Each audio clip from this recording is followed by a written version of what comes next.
We're recording. Oh,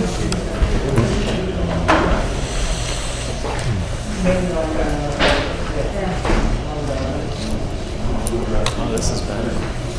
In this Yes, place? yes. We can see everybody. I can see you. And the new lights. Oh, everything's better. Let there be light.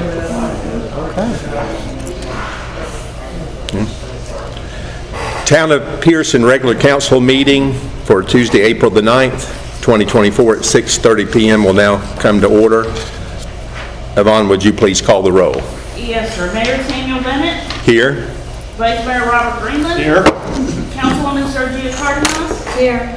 Councilwoman Lenny Richardson. Here. Councilwoman Brandy Pierson. Here. Town Planner Mark Pratt. Here. Town Attorney Christian Wall. Here. And the Lee County Sheriff is present. Thank you, Yvonne. This time I'd like to ask Pastor Stan Wickett of Ebenezer Lutheran Church to give the invocation for tonight's meeting. Welcome. Welcome, or thank you, and thank you for inviting me to come and offer just a brief reflection on the celebration we had in the last couple of weeks and offer a prayer. We have celebrated the central event of our faith in the last couple of weeks, Easter, the resurrection of Jesus from the dead. And there's one thing that we must always remember is that there is no Easter Sunday without Good Friday and Jesus' death. At Ebenezer throughout Lent, we took time to ponder all the wounds that Jesus suffered in the last week of his life and how we continue to inflict those wounds on him through our daily living and our sin. We're also able to consider how we are wounded in those same ways in our lives, not in the same manner as Jesus, but in the same sense of betrayal that cuts so deeply, the apathy that leaves us unloved and uncared for, the denial that brings rejection and mockery that ridicules us to the core of who we are, and abandonment that leaves us alone and lonely. And then on Good Friday, death, Jesus' death, and our own death we reflected on. And it doesn't matter how many times we encounter it, death is just not acceptable to us. It doesn't feel right, it doesn't feel natural. And Mary Magdalene did not handle Jesus' death well either. She had no doubt that her Jesus was dead. She witnessed that horrible event. He was dead. But to add to her grief, his body was gone. In her grief, she turns away from the tomb and nearly runs into Jesus. And she finds him standing there in front of her. Everything changed when he said a word. He called Mary by name. And then she knew. And Jesus had said, "My sheep hear my voice, and I know them, and they follow me." And Jesus says earlier in Gospels, that's what he says earlier in the Gospel of John. Although she had not recognized him before, the sound of her name, with the sound of her name, she knew. Beyond all hope, beyond her wildest dreams, there he was. He was alive. He was not an illusion. He was not some wishful thinking. And the tears came again, only these were tears of joy that she shed. He lives, and death was not the end of him, and it was not the end of Mary, nor was it the end of the disciples. And neither will death be the end of you. For Jesus will call your name and tell you that because I live, you will live also. Christ is risen. Hallelujah. Let us pray. Lord God, we give you thanks for this day you've given us, and we give you thanks for your Son who came to save us. And Lord, we give you thanks for this time to gather together to take care of the matters of this community.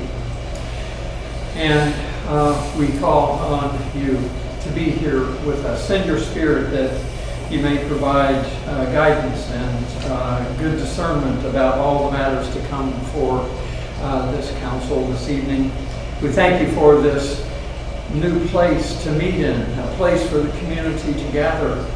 And as we gather here, may it be a place of peace and harmony and justice. And so, Lord, be with this council and be with all who are gathered here tonight. We pray in Jesus' name. Amen. Amen. Amen. Thank you. Thank you very much. I pledge allegiance to the flag of the United States of America and to the republic for which it stands, one nation, under God, indivisible, with liberty and justice for all.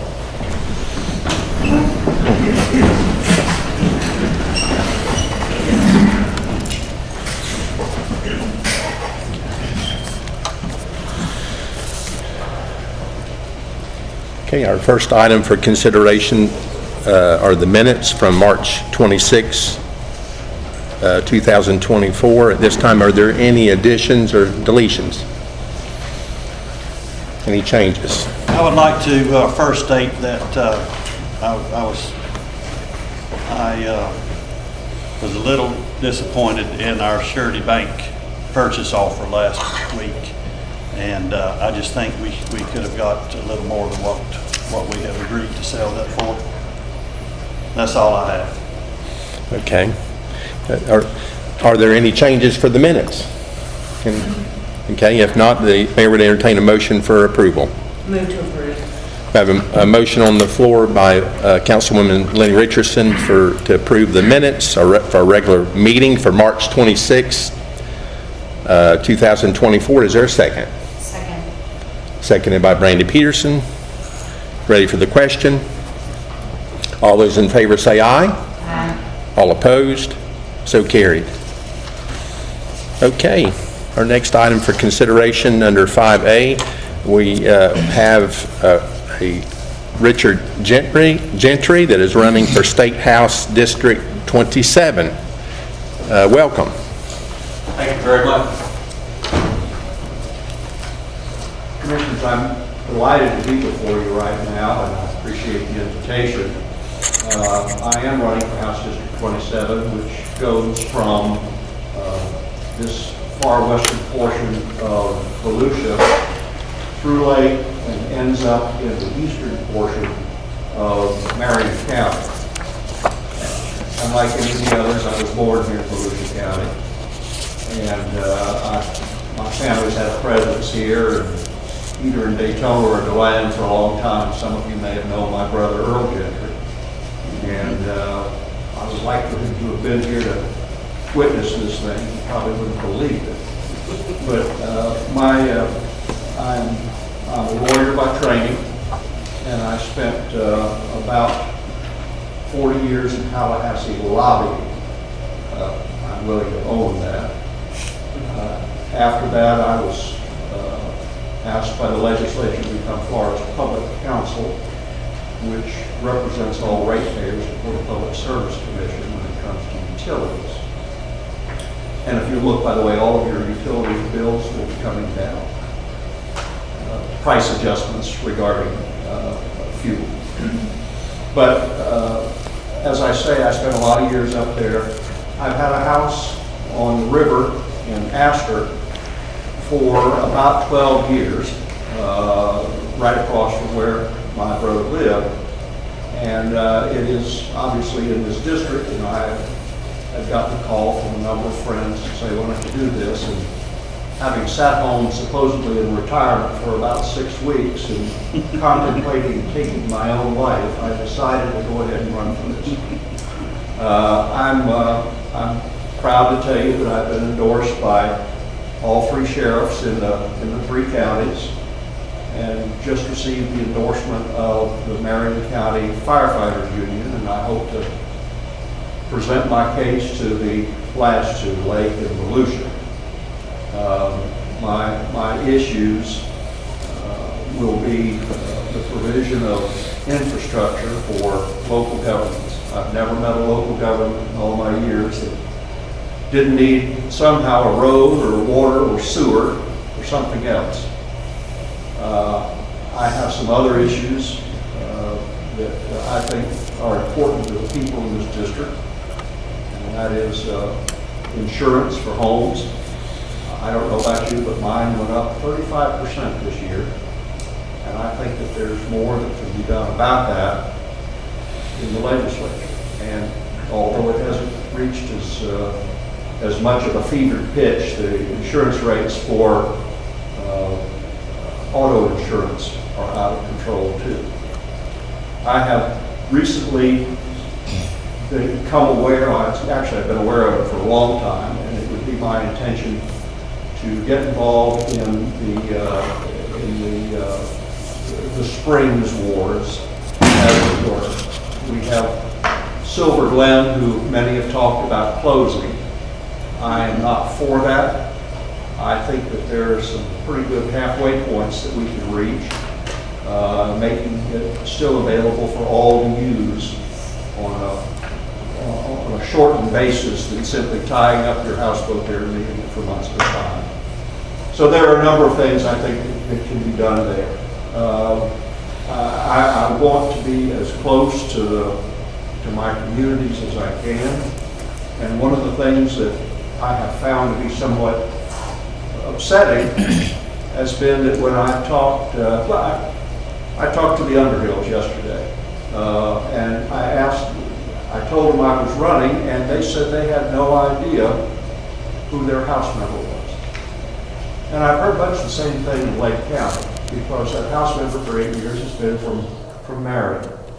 And I would pledge to all of you and to all of you that, believe me, when I'm elected, you'll know who your representative is in Tallahassee.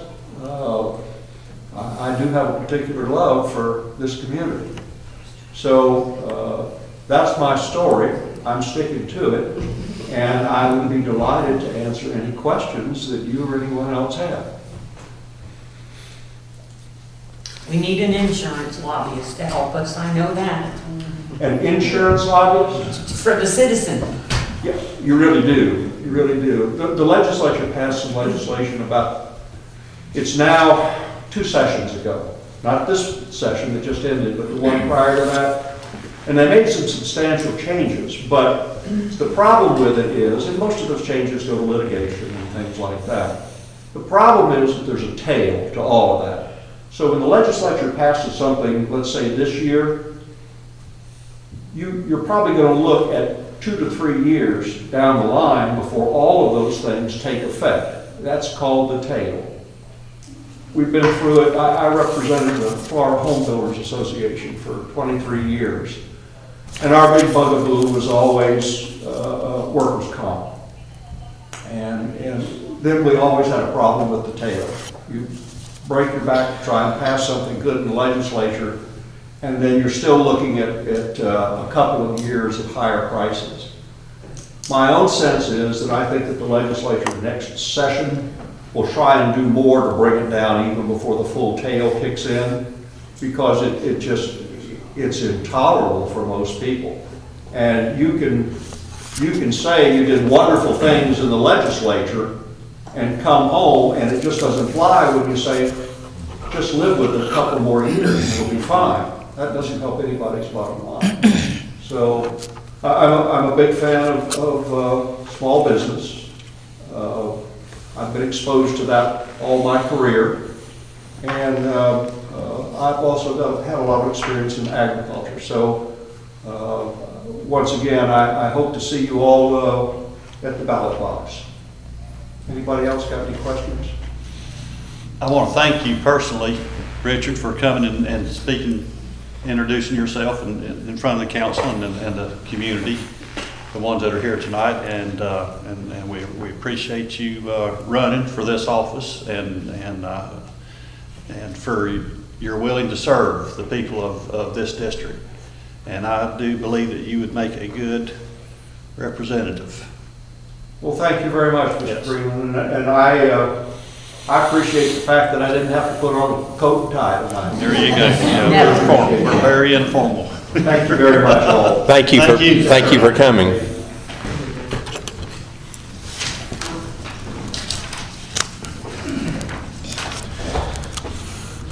Okay, next item for consideration 5B, trespassing, Town Attorney Christian Wall. Yeah, so you may recall that at the last meeting, I talked to you about presenting a draft for your consideration of what an ordinance would look like for us that would satisfy the Volusia County Sheriff's Office, where they would feel comfortable enforcing trespasses against us in this building and other public properties, actually any public property. And this is exactly what it would look like. It should be in your packet. It's titled as Ordinance 2024-06, but there's a couple things I want to point out to you that I think you need to take a look at. And if it doesn't meet your approval, let me know, or we can talk about it. But for example, Section 1510, subsection A, page 1, it says the town clerk and any deputy town clerk would be authorized to issue a trespass warning to anyone who violates a town ordinance committed on a town facility, building, or outdoor area. I took a stab at this. So what the ordinance requires is someone has to be delegated at the town to actually issue the warning. And at every city that has an ordinance like this, it's someone like the town manager or someone who's staff and present. Here we're just suggesting it could be the town clerk and it could be anybody though. You can pick whoever you want. Well, my thing, I know of 2 occurrences that were after business hours, that someone needed to be trespassed. Mm-hmm. So I was available, I made the call to law enforcement, they would do nothing. I think Brandy on a Saturday, right, had a situation that would have warranted. So I think I see where you're going, Councilwoman. And are you suggesting that maybe members of the council could correct. be? Yeah, Someone from the community knows one of our phone numbers. I think you can do that if that's how you want it drafted. The only reason why I didn't put that in this draft as it is because you're in a political position. So I'm not saying y'all would ever trespass someone for political purposes, but that's why the staff are empowered. They have to work for all of you, even when you have differences. It's not necessarily the case when maybe a political opponent. I'm just saying. Now, I personally have no concerns with what you're suggesting, and I'd be happy to do that if that's what you want. I just want you to know that's why I did it that way. But frankly, in a town this size, it might make more sense to do it the way you've suggested. You know, in larger cities, there's more on-call folks 24/7. So that's one thing I want y'all to think about, is who has that power in subsection A. Now, the second thing I want to point out to you is in subsection C, there's an escalation in terms of trespass warnings that I just took a stab at. For the first violation, the individual would be issued a warning not to exceed 1 year. For a second or subsequent violation, the individual may be trespassed for up to 2 years.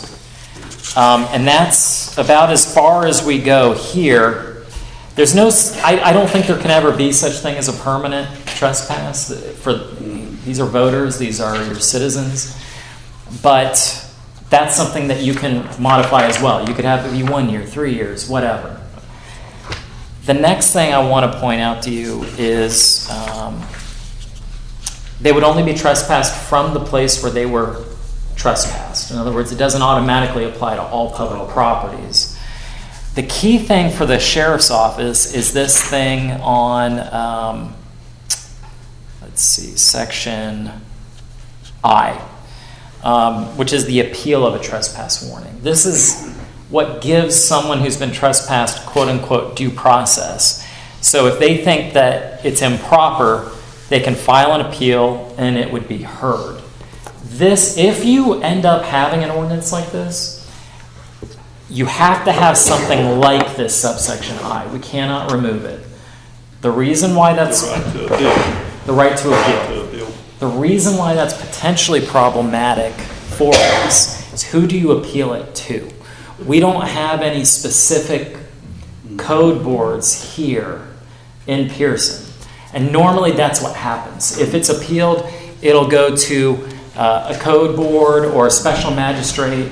A lot of counties and cities have special magistrates, just one person, who, like a lawyer, who determines whether a violation has occurred or not. So what I did is I've suggested that a workable solution would be to appeal it to the Volusia County Code Enforcement Board or special magistrate, which they do have. The reason why I'm just plugging that in for now, this is for you to think about and determine, is that cities, smaller municipalities often have deals with the county to outsource their code enforcement stuff. So if something, and I've done an interlocal agreement with one of my other cities, Hilliard, with Nassau County, and that's what we do in Hilliard. If there's a code violation, it goes to the code board for Nassau County.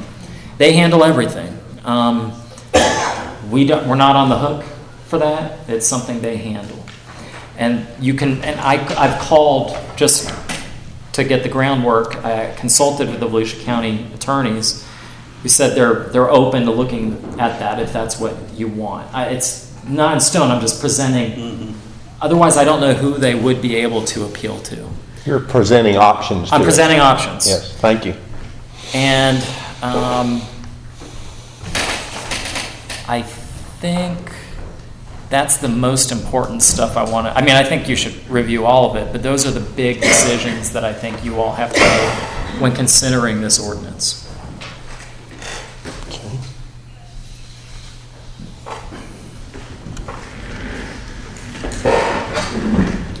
You did say you did reach out to the county attorney I did. and said that they might be interested in.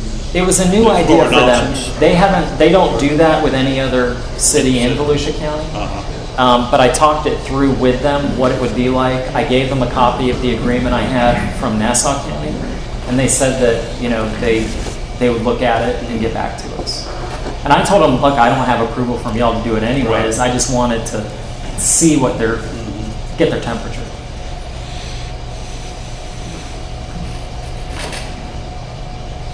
But since we don't have a code enforcement board or anything, I think we should give the county a chance to respond to Christian's request. And maybe hopefully, we can have a response before our next meeting. Yeah. And then we can, and if so, if Christian does get a response and we can put it on the agenda for our next meeting, then we can handle it. And then I'll give you all a chance to think about Give the other us- stuff as exactly. well. Yeah, give us a chance to look over this and see if there's anything else that any of us have any questions on. But that sounds to me like that would be the best thing for us if the county would do that for us. So we could then, you would check with the county, and then we can readdress this at our next regular meeting. And That'd be fine. okay. Okey-doke.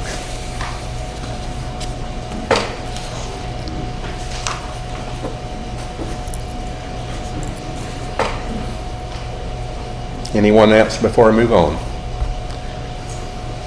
Okay.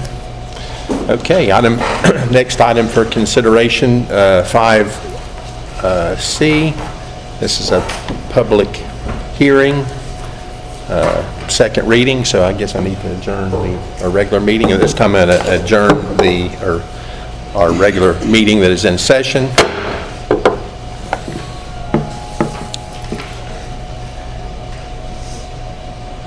Now, public hearing will now come to order for Tuesday, April the 9th, and I'm going to turn the floor over to Christian in regards to ordinance number 2024-01. Okay.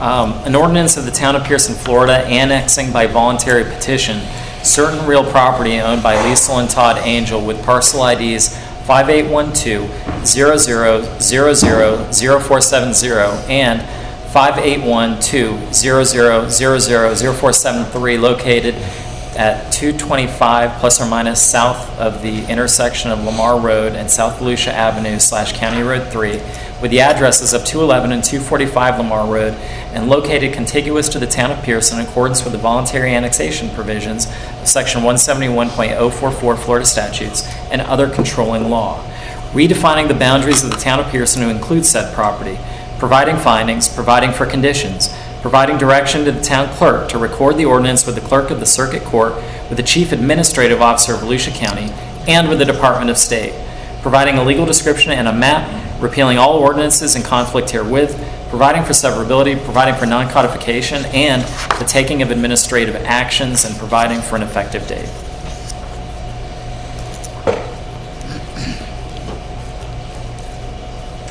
At this time, is there anybody that would like to speak in regards to this at this public hearing? Any comment, any question? Is there a copy of the agenda? Pardon me? Is there a copy of the agenda here? Back there in the back? Yeah, back there in the back, there should be copies on the table there, yes. Normally they have it, don't they have to have a second reading and it should be, It's labeled as both, so I'm okay with that. okay.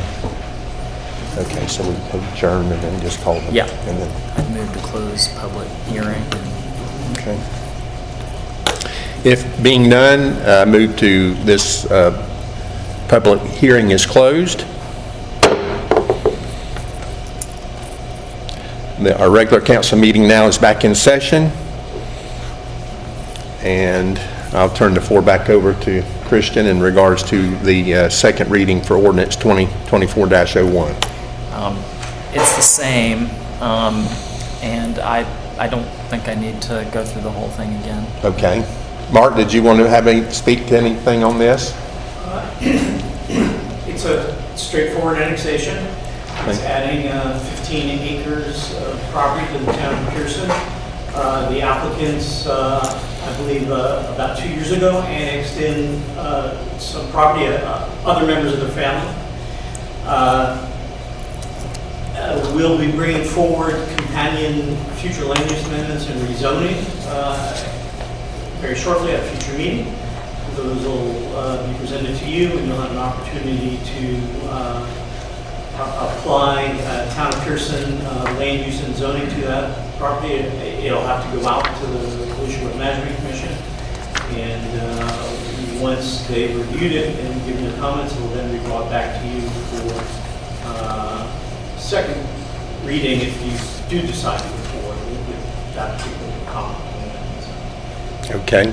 Well, first thing, we need to finish the annexation. So at this time, the mayor would entertain a motion for ordinance number 2024-01. This is the second reading, and let the record show that our town attorney has read the ordinance in its entirety.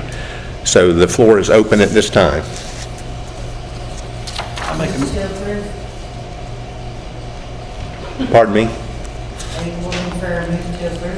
Yes.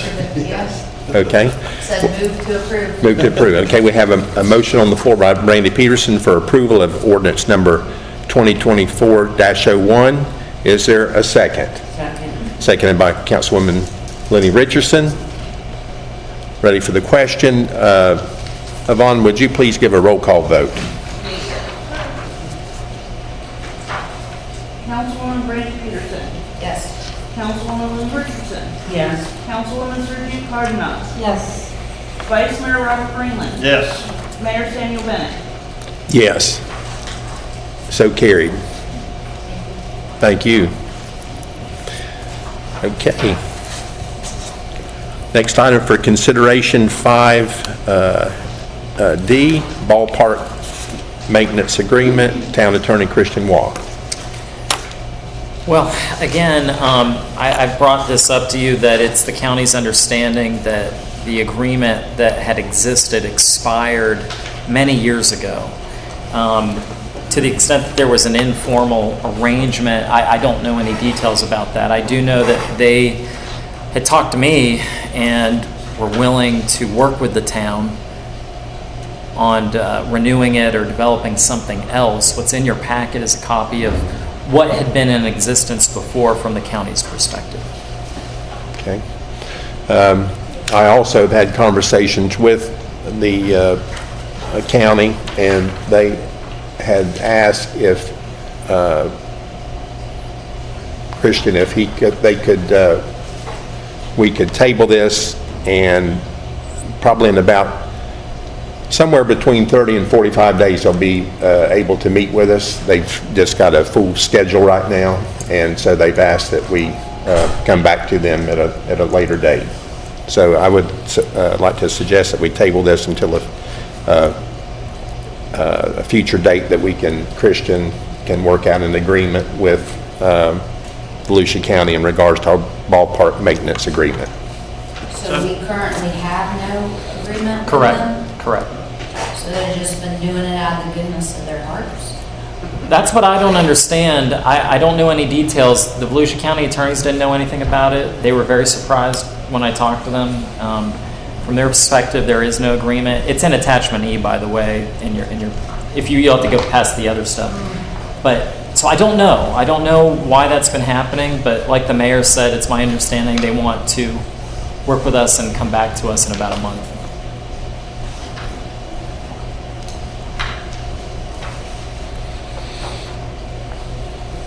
I have noticed that they have brought more clay up there too. Yeah. Last couple of weeks. Yes, is there a motion to table? That I would entertain a motion. So moved to table. Okay, we have a motion on the floor by our Vice Mayor Robert F. Greenland to table until a future date. Is there a second? Second. Seconded by Councilmember Lenny Richardson.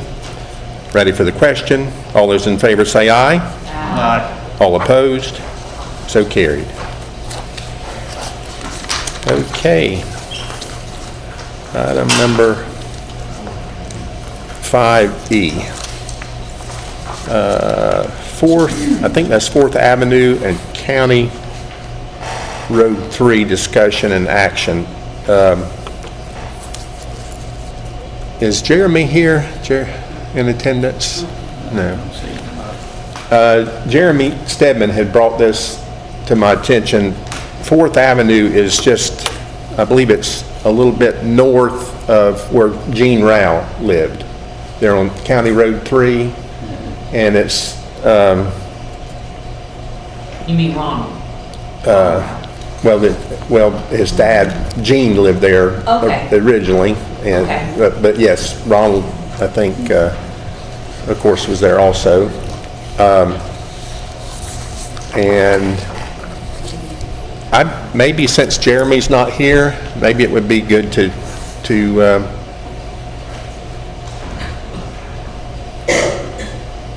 maybe to table this until he comes and he can, because there's something to do with there's a mobile home in the area that needs to be moved, and I told him I'd put it on the agenda, but I thought he would be here this evening, so I'd suggest that we table this until our next regular meeting and that he can be in attendance. Move to table. A motion on the floor by Lenny Richardson to table item number 5E. Is there a second? Second. Seconded by our Vice Mayor Robert F. Greenland. Ready for the question? All those in favor say aye. Aye. All opposed? So carried. Okay, 5F, grant status updates and amendment. Councilwoman Lenny R. Richardson. Thank you, Mr. Mayor. So, we've been hearing about grant statuses for the sewer system,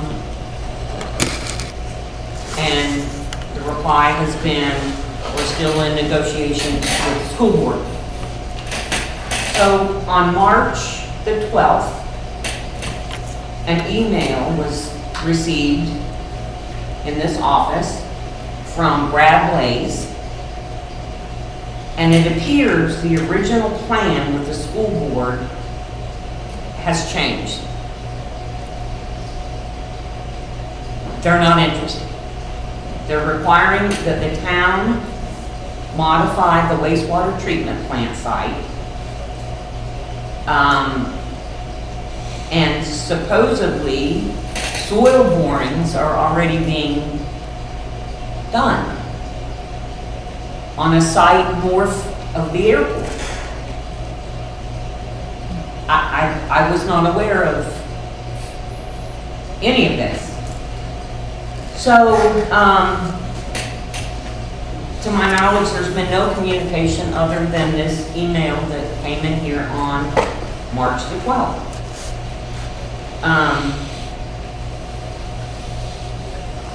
Is anybody? Yeah, I haven't heard. Well, Anything this regarding that?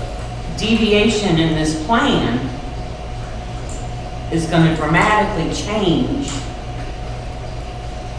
the original estimated quote that we received in 2019. Now we're having to construct a whole new plant, obviously, if we're not going to be taking over the existing plant at the high school. So that has just changed the whole dynamic of this situation.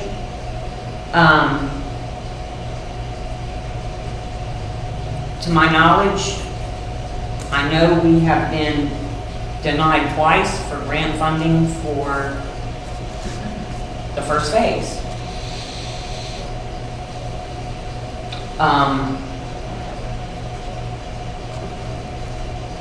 I just think we need to put the brakes on. Like I said, how are they doing, who picked this new site?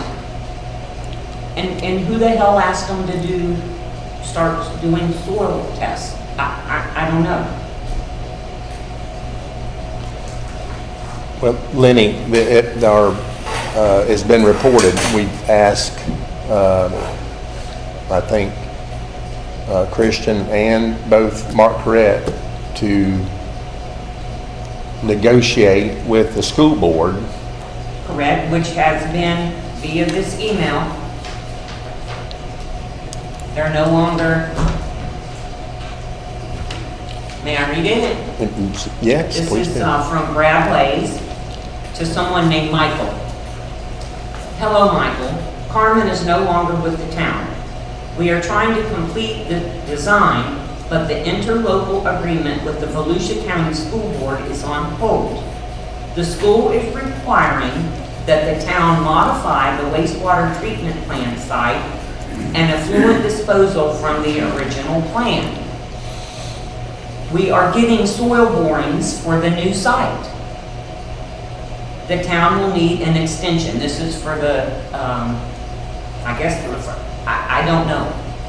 An extension for what? And then I'm out of town, blah, blah, blah. Okay, and I believe I think the whole board knew that this was, we had meetings and we said that the school board, that's not any new news. They did put everything on hold and they said that they were not in agreement to move forward as they were when we first started the process. And then that was brought forth to this board and we asked Christian and Mark Corrett, Zed Cohen, to try to negotiate or work out and get this resolved, negotiate with the Volusia County School Board. So I think that's what I'm sure that's part of the process. I don't know if, Mark, if you want to speak to this? I can fill in some of the details. Okay. So that communication from Brad is copied to the state. We need to extend the agreement with the state so that they'll refund expenditures that have already been made. You've been paying the design portion of this, right? And we've made pay requests to the state. But they won't, so there is an item that will be coming forward on agenda basically to authorize the mayor to sign that extension, and once that extension is signed, they will then reimburse you. So when this comes forward, it's very important that you guys authorize the mayor to sign this paperwork so that you can get reimbursed from the state. That money is owed to you. This is just a paperwork thing that they're not paying for it. Now, this was part of his explanation to them about the need for the extension. So let me explain. First of all, the school board, hasn't rejected the idea, but they have asked us to explore certain options. Because if you recall, what is important to us is that the school board be a customer. They will be the largest user, particularly in the early years, and we actually, for the plant to function, we literally have to have their flow. Otherwise, it'll be difficult to keep the biological portion of the plant, functioning alive without having sufficient flows. So, and as you recall, we've been having some difficulties with negotiation. And part of that problem has been there's been a number of, we're like on the third round of staff associated with this over the period of time. So we've had to go through this boat with them multiple times. What they have said to us, and what they said that their issue primarily is, they have an existing plant next to the stadium and the track, and that's where they have their settling ponds as well. Right, so the plan was always to build a new plant. Our plan was to build a new plant right next to their existing plant, utilize their ponds, and then eventually expand ponds elsewhere, right, on an adjacent property that we own. What the school board has said, though, is they don't like the fact that they have the ponds there now. Apparently, there are some issues with when there are games and people are in the stands. They've indicated that having the wastewater plant there is not pleasant. So what we have been exploring is the ability to place perk ponds and potentially the plant on the north side of the runway. So that they would still connect to it. We'd be running right now the way the plan is set up is there is a lift station, proposed lift station, south of the school on Washington, and it was going to, force main was going to be run across the school board property back to the new plant that was going to be constructed next to the existing one. The existing one was being decommissioned. What we are looking at in order to satisfy this issue that's been identified with the school board is whether we can move those ponds, potentially the plant to that north side. So that's what the soil borings are for. Obviously, we can't, you have to do soil borings in order to determine whether the soils will support percolation ponds. So that's what that was about. So in order to be able to respond to them and see whether that is an option for us, that's what those soil borings are. So these quotes were from 2019, correct? The quotes for the first phase. Correct. So we know that has changed. Yes. That 5 million is probably double. Probably. I wouldn't say double, but those costs have gone up. All construction costs have gone up. Like the well project, I mean, it basically doubled. So,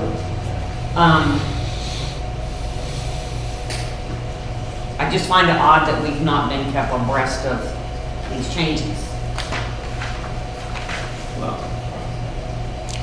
I mean, if we move it and change it, doesn't that change the whole entire design of it, and not what phase we're in, that we've already paid for? No, it's not going to necessarily change the design. We'll change the location. I mean, instead of, move it to the north and west. So there will be some increased costs to the piping crossing the runway, right? Because right now, the plant location is just south of the runway on the school board property.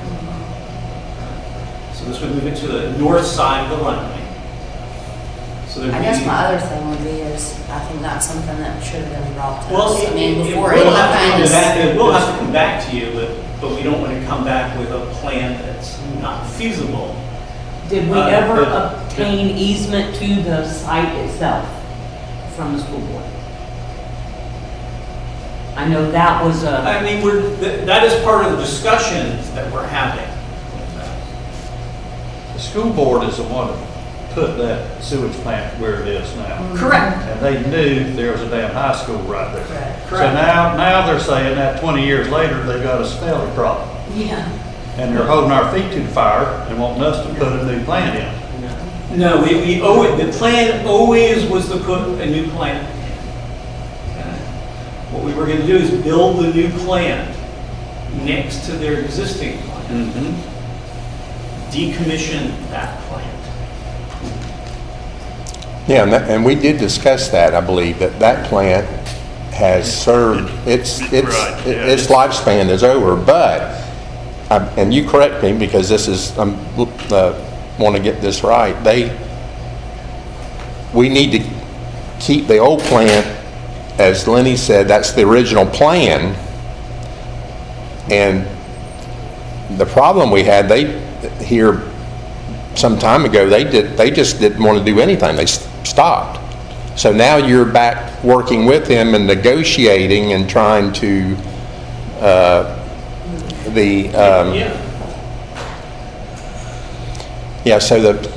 so if we don't even have easement to this site, why are we spending another dime?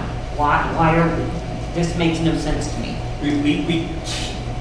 The school board, it's a negotiation, right? So the school board has suggested that in order for us to go forward with them as their customer, they want to move perk ponds and the plant off their property. Right. I mean, so that's understandable, but we can't really, it's not, we had to make sure it was feasible to do. Otherwise, we had to go back and tell them, look, we can't move the ponds. Ideally, it would be best to have the plant on the town's property and not on the school board's property. It'd be cheaper to do it on the school board's property, and we were hoping that they would allow us to do so because they have an existing plant there. But in the long run, it's a much better plan to have the plant on the town's property. Let's assume at some period in the future you want to expand that plant. You want to be able to, if the town decides that it needs to expand the plant, you want to have the ability to do that, and you don't want to have to go back to the school board and go through these negotiations. So, of course, yes, we know the cost of this is going to be, right. There's some other things that we've done with some grants. The well project. We're going to have a shortfall of approximately $200,000 on that project. And I know we had approved the vent deal with the mixing system. That's $70,000. Those two items alone will be detrimental to the waterfront. So, I can't agree it would be detrimental, because before we paid that water fund off, we was putting $70,000 Yes. to the side. And to reserve, that's in correct. reserve. So, I mean, yeah, it'd be a big blow, I agree with you, but it wouldn't be detrimental. I believe the water fund would be able to pay for it, but that's what I'm getting at now. Since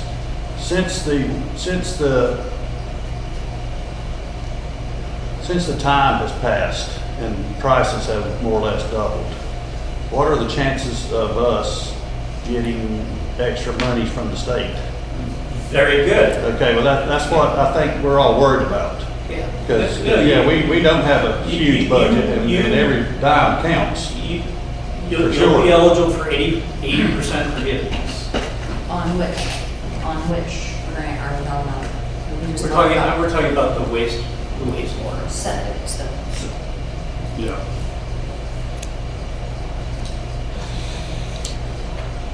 okay.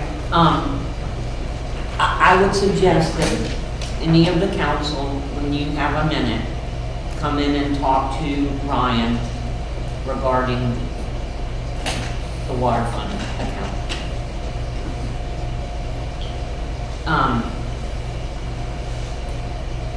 We were looking into the communication system to communicate between the wells. I don't think we ever got a price on that, did we? It's not, No, not the Not final yet. price. Okay. and that, we don't have it, but I believe that, who's working to give a presentation on that? The change order, I mean, the process for the change order would go from subcontractor of SGS Barney's, right, to SGS, from SGS to Meat Hunt, the design engineer, and then to you guys as the owner. That's the process. So, as of yesterday afternoon, Meat Hunt hasn't received anything from SGS, and it's final form, so. So that could be forthcoming, so we would know the cost and what that would involve to do the, Right. Okay. And that's optional. So, well, it's optional, and that's not included. right.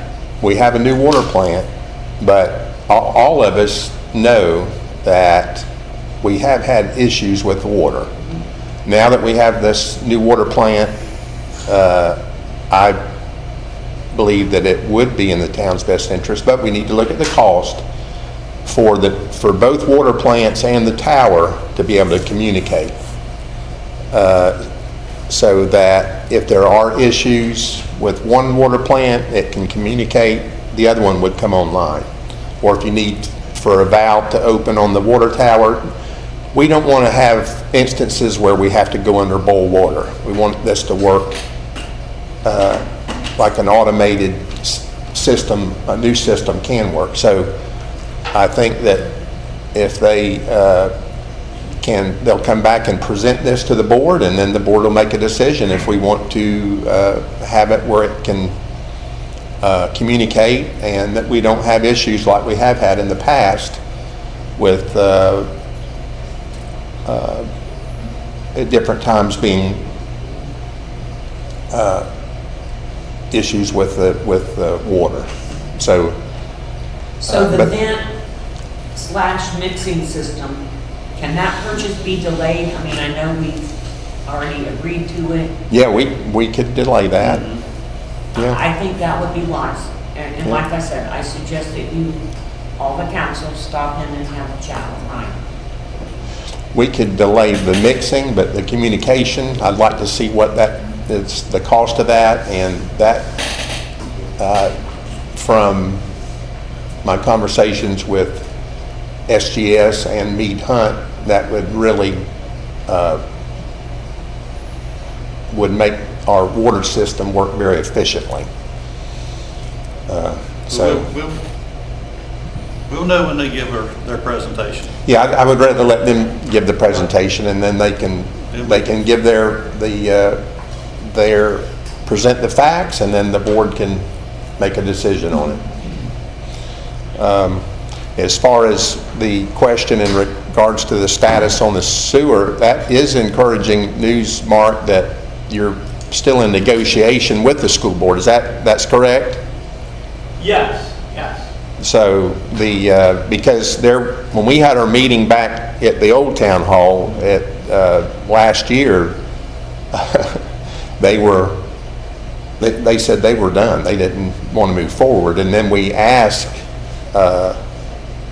Mark and Christian to try to negotiate and come back with something to present from the Volusia County School Board. So I think that's where they're at right now. So With the septic, wastewater. with the wastewater, and it always has been. I still think before we just give everybody all of the permission to go test and spend more money that we obviously are saying we don't have, that some of this needs to be brought to us before these decisions get to be made. Well, before we can move forward with with any of this, it would, as Mark stated, two things. The school board has to be on board. We have to be able to utilize the existing plant. That's the original plan. And the plan has always been to build a new facility, because that one has served, I think it's over 30 years old. It served the time as far as the life expectancy of that plant. But if we had to, going back, if we had to scrap that and start all over, then that would have changed everything. Is that correct when I state that if we would have had to, if the school board had said, no, we're not doing this? So we had asked Mark and Christian to try to negotiate with the school board and bring something back to the board. But So, isn't that still what they're saying, that they're not doing this? Yeah. No, they have not said that. That is an incorrect interpretation of where their position is. But let me just talk about one thing, and you know, some of this is on me. I've kept these, the status negotiations fairly quiet. Why have I done that? Because one of the reasons we had in the very beginning, and why we found it difficult, is because there were citizens who had visited the school board and made it very difficult for us to negotiate with the county in the very beginning. And so, these aren't things that we were able to negotiate in public. But we have to negotiate everything in public. Well, it comes Isn't it all part it'll of all the- come to you at some point. But when we were working to understand what the school board's positions were, and we had to move them from a position that was, absolutely no, to where we are today, which is they've told us what they want in order to be customers. So we want to bring forward a plan that is workable. well, when you have an agreement, and you're in negotiation, that's what I'm understanding from this conversation. When you have something that you can bring to the board for our consideration to move forward, I think we'd all like to, when you have that, we'd like that. I think that's the consensus here. I think that to address Councilwoman's concerns, it may not be a bad idea to just simply put it on the agenda from time to time, just to give the council the updates that they want to know about. Okay. I don't know how y'all would think about that, but at least that's a check. Right. Well, I mean, I've sat on council for over a year, almost a year and a half now. We haven't voted on anything. We haven't moved forward with any part of this wastewater system since where we were when I began. So somewhere along the way, all the charges that we're getting charged for all the time and energy is just going to cost us a whole lot of money. on the back end of this grant. I mean, the town's got to pay it back. Well, and that's true. The prior council, other board members did approve for us to move forward with the wastewater. But for us to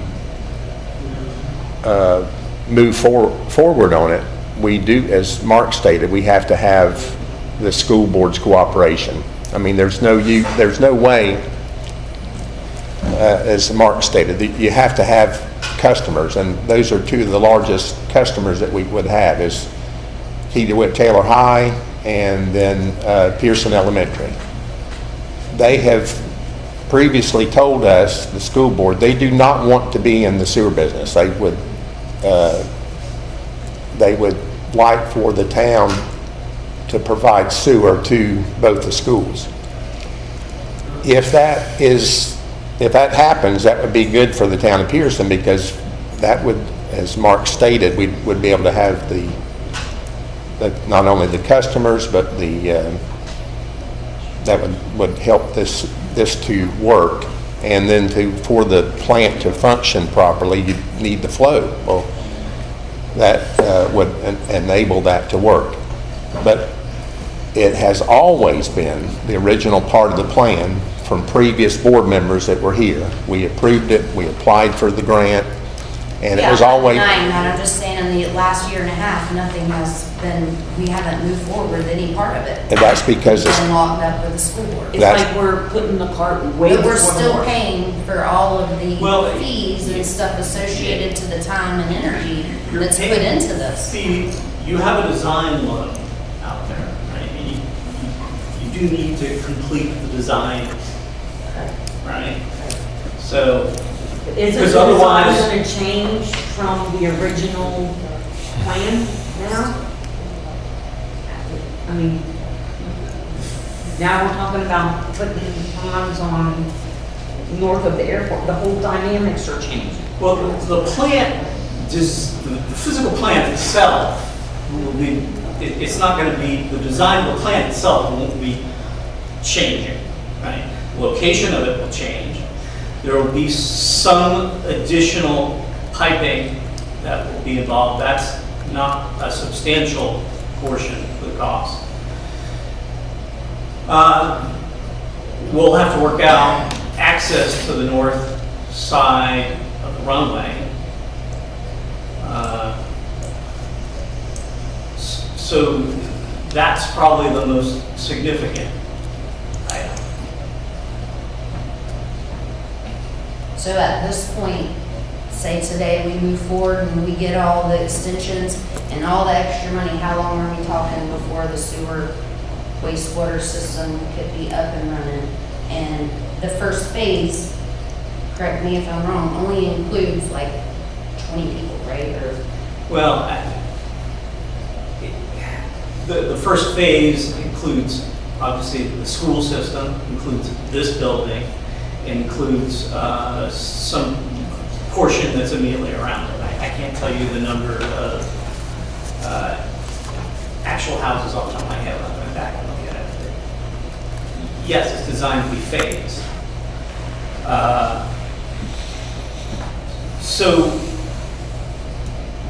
we go through a funding process, and each of them are the same. So the first step was the feasibility plan that we did in the financial plan. And so every year they open, the funding cycle through the state revolving fund opens twice, right? And so you make a request for inclusion. If you're accepted in that round, you then are provided with a loan out of that revolving fund. Now Pierson, because of because your demographics qualify for 80% forgiveness. So, and so that comes with each of that comes with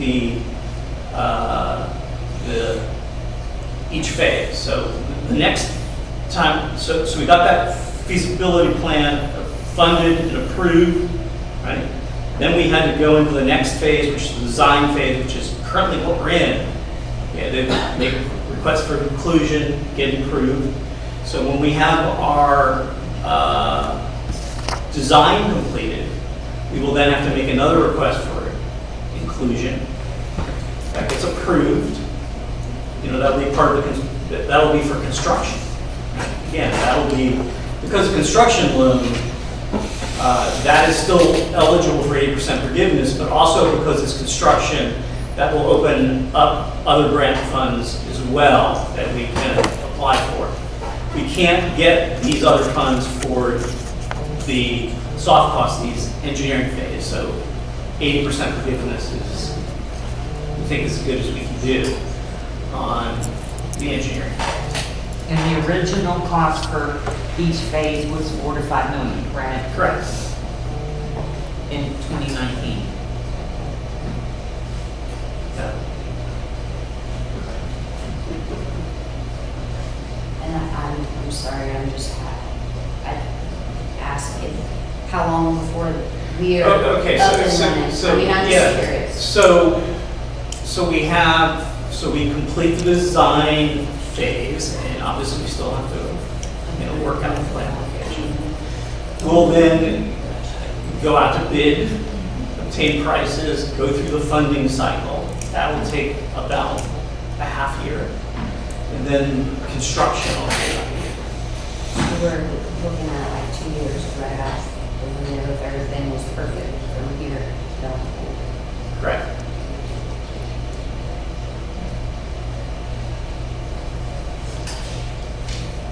Well, from the time that the previous board had put into this and starting the process,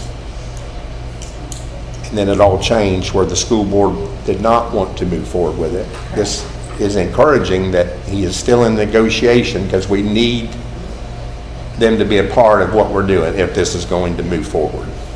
So when you have that, when you have something that you can present where they're in agreement that they're going to be a customer of the town of Pierson, and something that utilizes the original plan, which was the old plant, the construction of a new plant, I believe we'd welcome that to be presented. You're not there, from my understanding, you're not there yet, but it's the... No, we have an agreement before any of these design will be completed, that this will come back to you guys and to the school board. The school board will have to agree as well. Okay. Yes. 3570 on Pine Street. Couple questions here. One for the board, one for the board. So for the board, what is the exit strategy, or what is the plan B if the school board says no, which is very possible?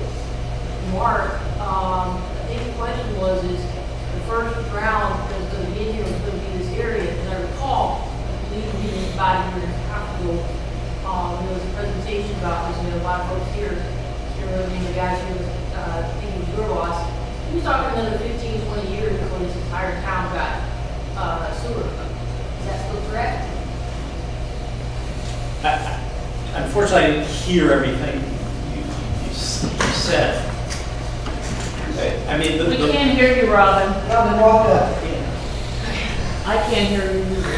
All right, get up there and use your big voice. I do that. All right. Here's the question. What is the backup plan if the school board says no? There is right now a very good chance the school board is still going to say no. So what is our backup plan as a town if they say no?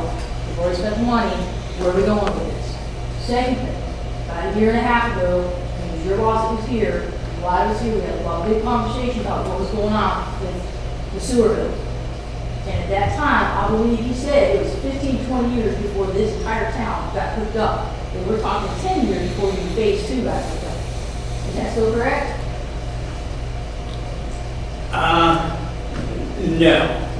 But let me explain. So first of all, if the school board says no, I mean, the backup plan will be very difficult. We'll have to design a much smaller plant.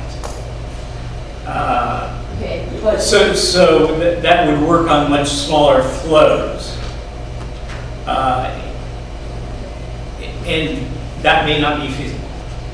So my point. Okay, so that's the first part. Your second part, in terms of the next phases, that largely is up to the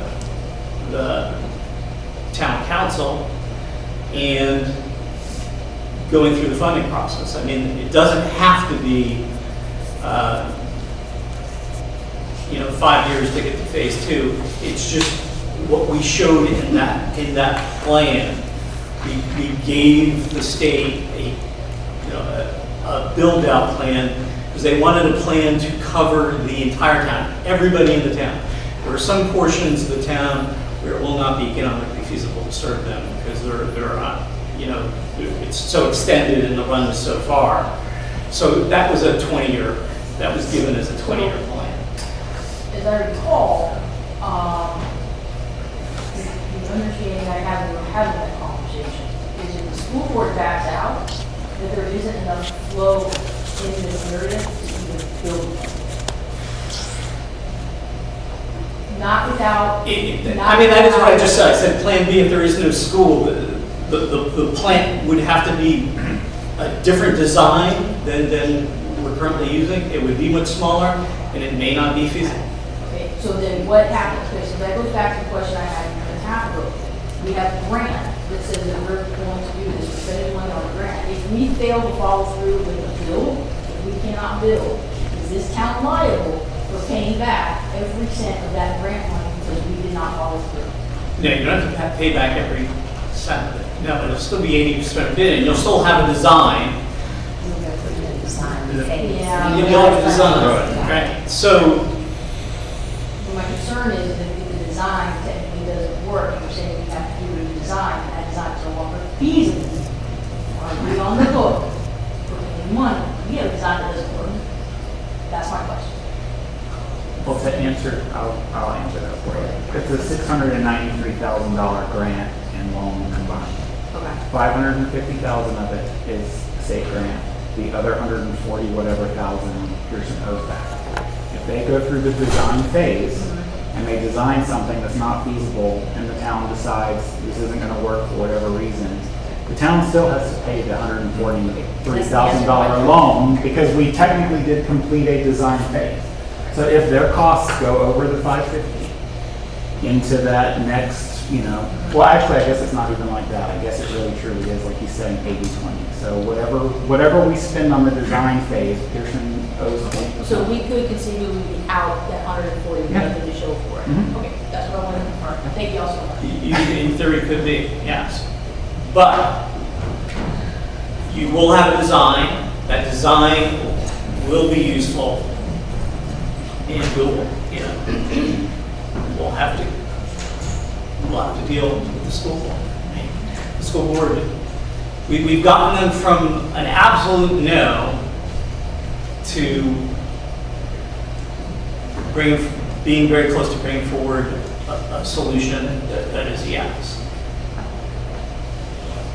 We know what they want, and it took us a long time to get to the point where they could tell us exactly what they wanted us. What were the terms on which they could do it? And yes, they have driven a hard bargain. But the people who are in those stands are residents of Pierson as well. So, my perspective on this whole thing, while the school board has driven a hard bargain, they're forcing us to adjust our plans in the long run. While it was cheaper to build it on the school property, it makes more sense to build it on property the town controls. Well, when you have an agreement, because you're in negotiation, when you have something to bring forward to this board, then we would like for you to bring that forth. So thank you for answering a lot of questions that have been raised, and thank you for the negotiations that you have had with the school board, because as Mark stated earlier, it was, first they were on board when the board approved this to move forward. Then it changed from, no, we don't want to do this. Now they're back looking at it and considering it. But you still don't have that to present at this time. So when you have something, we would welcome that. Is anyone else at this time? Okay. Okay. Thank you.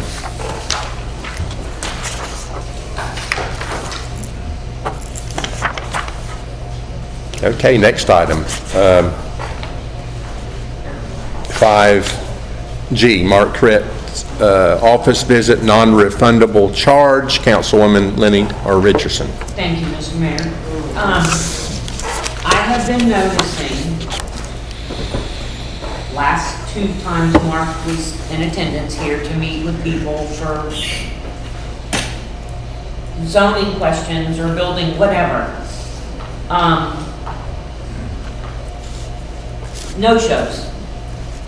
So in the interim, the town of Pierson is paying him $120 an hour for nothing. I think if someone wants to come to the town and make a request to do whatever, we should require a deposit before there's anything scheduled for them. I mean, we can't keep eating everything. Now, Mark, didn't you say that some towns do charge? Some towns, most do not, some definitely do. They do charge for, you want to have a pre-application meeting with their staff, they do charge. I mean, little numbers add up. And I can think of probably 4 in the last 2 times he was here that were no-shows. So usually they're 30-minute appointments. You know, that's $200 that we paid out of pocket. I'm aware of the no-shows. Mark, how many municipalities? 25% charge? Smaller number than that, but it's not, you know, it's not unheard of. Right. Do you know what they charge? It all depends on the jurisdiction. Some of them, it's, you know, it's a modest number, and, you know, some places charge like $150.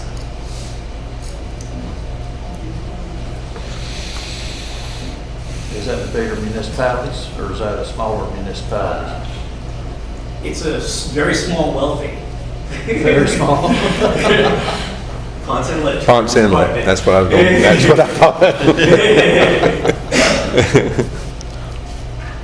Is this charge just for somebody who no-shows? Is this charge just for people that no-show? No, if you want to schedule an appointment with Mark, you come in and pay the $60, and then they will put you on the calendar. Because a no-show, well, they just won't show back up or whatever, right? We gotta pay no-show fees at our doctor's offices, and then we sit there for 3 hours, right? We don't get to charge them, so.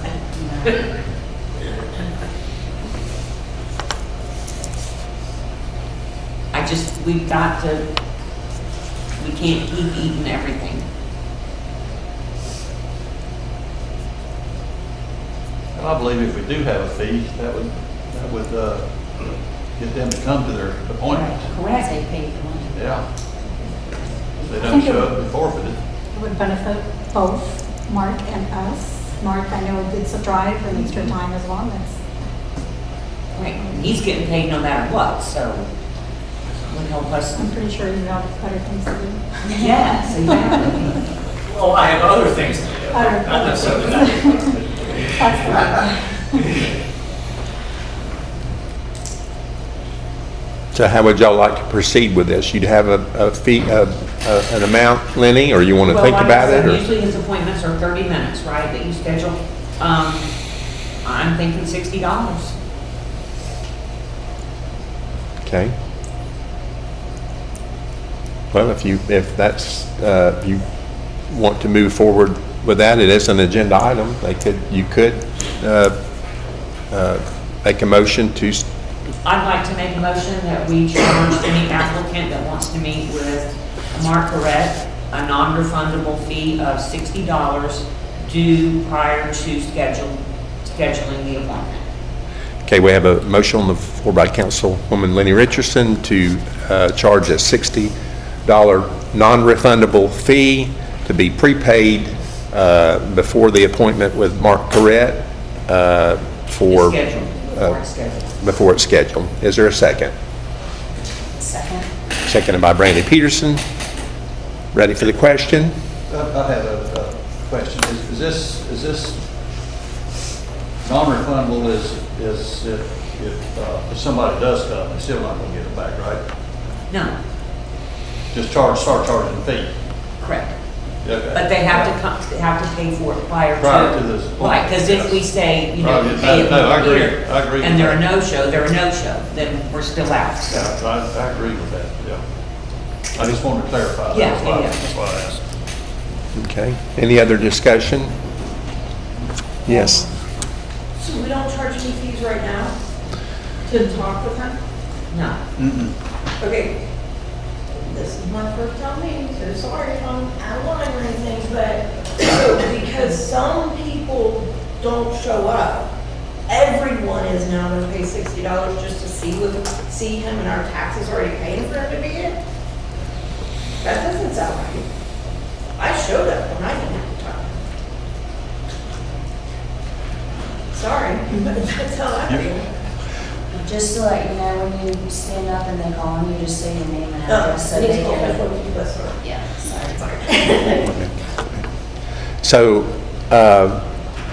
Mark, just to explain for everyone that, so when somebody does come, they are charged, it's worked in to pay for through their application or things that they're If doing. they actually make application, you know, we do charge fees for those things.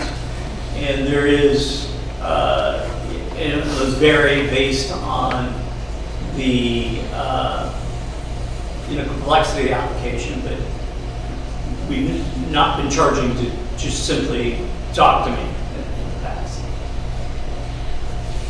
Okay. Yes. Nick Paracelli, 970 Hagstrom. So is that fee going to go to that, or is that fee going to go to the town? Because I agree. If I'm showing up, why am I going to pay for the people that aren't showing up? Well, we have to pay him regardless if he's here or not. Even when it's free, the town was absorbing that cost. So does the fee that you're proposing go towards Paying him his fee. towards what we're paying for to get from him, or does that go to the town?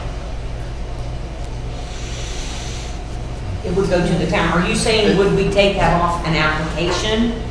Yeah. That $60 off an application? Correct. I'm not opposed to that. Because if I show up, Right. I'm still having to pay whatever the application fee is plus an extra $60. Right, but see, we're having people just come in with off the wall, they have no intention. You see what I'm saying?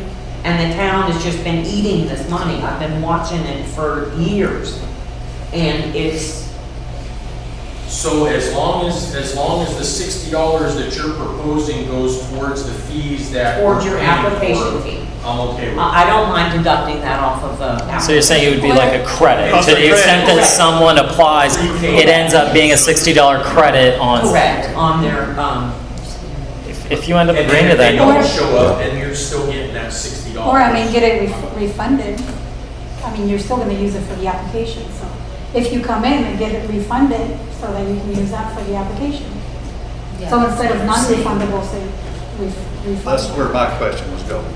That's what I brought Refundable that. with permit. If somebody pays. refundable or if we say refundable,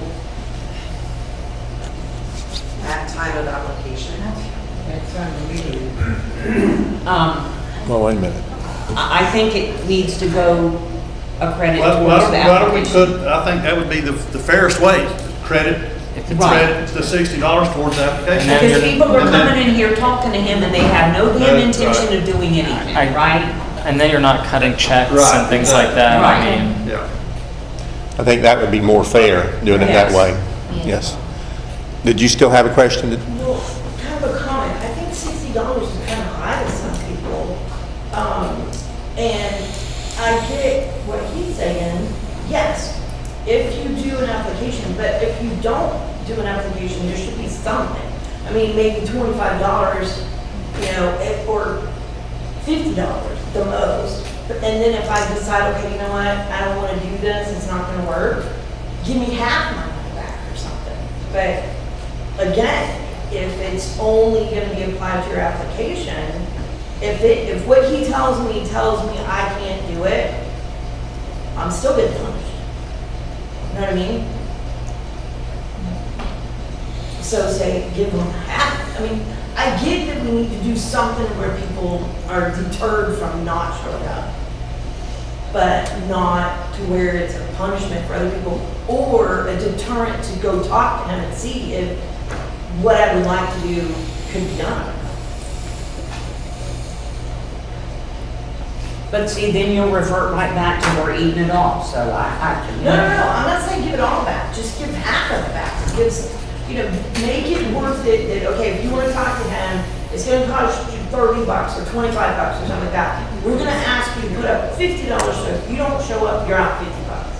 If you do plan, we'll put this $50 towards your application fee. But if it works out where you can't do it, or you're just blowing smoke and you're wasting our time anyways, you're going to pay us. You're going to pay us money. But if it's not feasible for you to do it, then hold it on account until my next application, or give me half of it back and I paid part of it to be able to talk to them. So basically, there's a 3-tier thing. Right. You're saying if you show up, you get that money towards your application. If you show up and it's not gonna work, you get something back. And if you don't show up, you're paying that whole amount. Period. Exactly. I mean, it makes it more complicated, but It it's sure just does. more Yeah, fair. it does. But it's more fair. At the end of the day, you're paying for a service. That's the way I see it. So I wouldn't say give them half their money back. I don't agree with that. Then you gotta lower it where everybody can afford it. But then you lower it too much, it's not a deterrent. It's not a deterrent for them to not show up. Got lots of different options here. 25? Is this? There we go back, the town's eating. there is a motion on the floor, Yeah, but there is. and it's got a second. But if you wanted to amend it based on what you've heard, now would be the time. Yes, Denise? What if you have it where if you do a no-show, then you'll be charged for the next time you need to talk to them? Because who knows if there'll be a next time? Well, at least there's they know. That's the thing, that's why I I'd rather wanted it the up motion front was before they schedule you. Never got a second. Because Have a if they'll second. no-show once, you know what I mean? You think they're really, what, we're gonna send them a statement and they're gonna cut us a check? No. No. I mean, I've been here when they called people to remind them of an appointment. Oh, I decided to go on vacation. Okay, meanwhile, Mark's sitting there for $120 an hour. No. We've also called people who say, yeah, I'll be there. And not show Like up. 20 minutes before their appointment, and they just don't show up. So, Mr. Mayor, I still stand by my motion. No. If the resident wanted to go see Mark, is that acceptable? Yeah. Other than to be applied to permits. So I'll you amend the are, motion. to charge $60 for a permit, whatever application, and it is to be credited to a legitimate permit or application. So before it's scheduled, Before $60 it is scheduled, deposit, if you will. $60 is required before And if they scheduling. follow through, it's, Correct. that amount will be credited for the To fee the, of the the application. permit. And then what about Denise's question, if she says, oh, after this meeting, I can't afford to move forward? Then you don't be doing the project, man. Pardon me? You ain't got $50 for $60, and you're not gonna be doing a project. That's the Okay. motion. Okay. Does the second amend, or concur with the amended motion? Who seconded Oh, I it? thought, I second. yeah, so do you concur with the amended motion? Yes. Okay, so the second's renewed. Okay. Okay, ready for the question? All those in favor say aye. Aye. All opposed? So carried.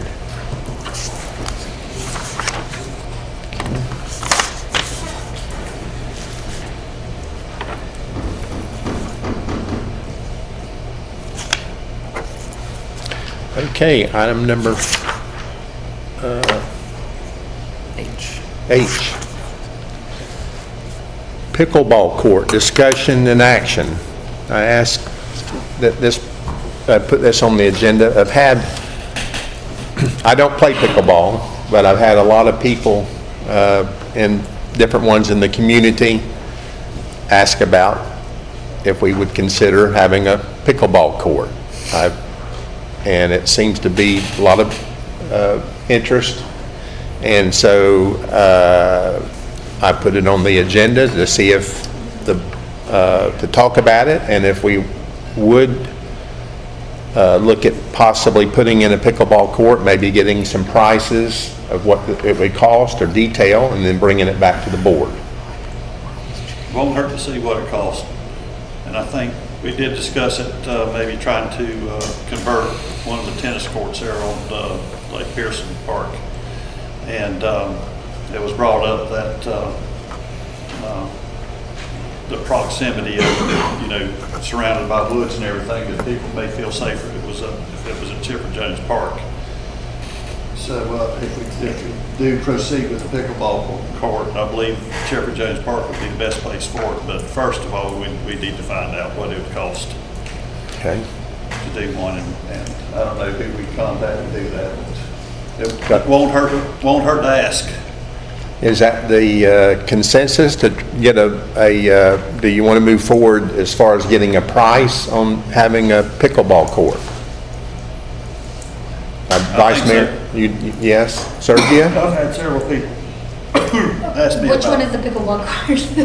I know a lot of. Listen. Is that the one with the The world has ball? changed. Yes. Pickleball is here. Well, it's like It's not racquetball, what but we it's have. with the tennis. It's like a Is that racquetball. what we have right now? It's almost just like I tennis. tell you.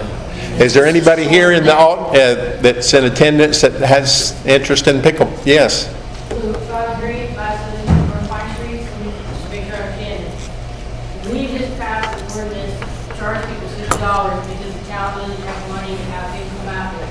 When I walked in, we were talking about being $200,000 plus short in our water bill, but now we want to go get pickleball court. We have money for that, regardless of what the cost is. I'd like to comment to that. I've had several residents ask me about a pickleball court. And I appreciate All we that. have talked about is finding out what the cost of one would be. And then we'll decide if we want a pickleball court or not. It's that simple. Wait, my point is that even finding out the cost, we literally just passed something that says we can't afford having market for $120 every week. I'm just wondering the feasibility of spending money that we really don't have, because it sounds like we're short of every month. That's my only comment, that's my only question. Thank you. Okay. Anyone else? Okay. So is that the consensus, to get a price and then bring that back? I'm just, if anybody, I'm looking up, I'm Googling pickleball court, because I thought that's what we had on North Road, on that part. It's in tennis court. That's a tennis Oh, court. so we just need a smaller. They look a lot alike. It's They look a lot alike. smaller net and stuff. Yeah, they look. It's a not lot. a big But you, what were you It's going to very say, popular Kristen, in about other this? towns. Yeah. It doesn't hurt to get a price, I guess. Yeah. Now, we can use that money to get the pickleball. Well, we'll get some, We'll just find out what it we'll costs. find out what it costs Yeah, that's and then all. bring it back for the board's consideration. But for a phone call. Because I've heard sometimes on social media that we just don't ever want to do anything, and some of the members are too old, and so I thought, well, we're going to bring up about the pickleball, because I, like the vice mayor, I, as mayor, have also had people ask about a pickleball court.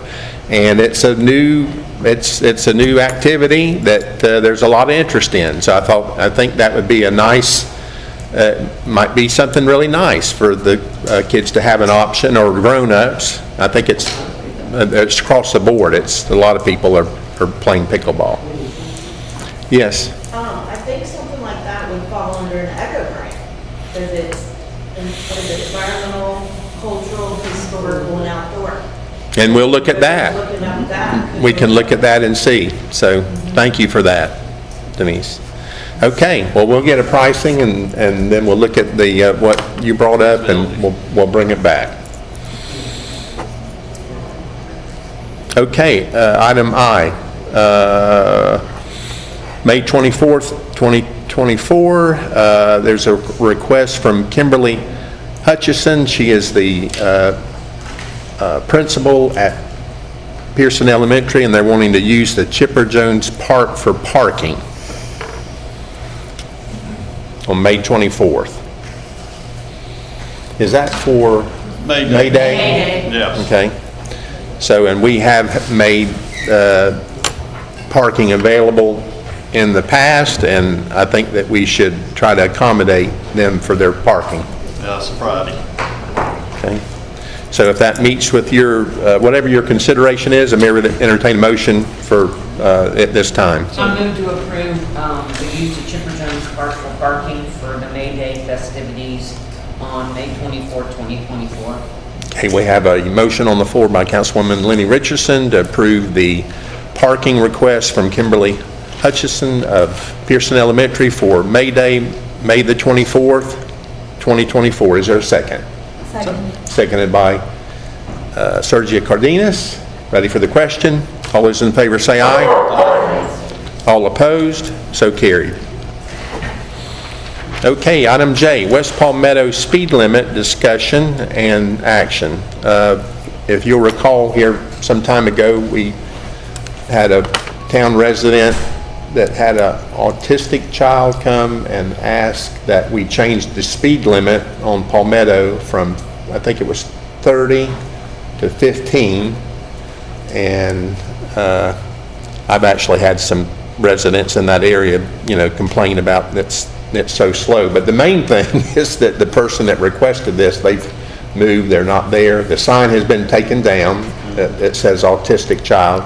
So it's an agenda item, and so as we had the ability to change the speed limit to 15, we also have the ability to put it back where it was. So it's on the agenda for discussion and possible action, and so the floor is open. I'd like to hear from the board.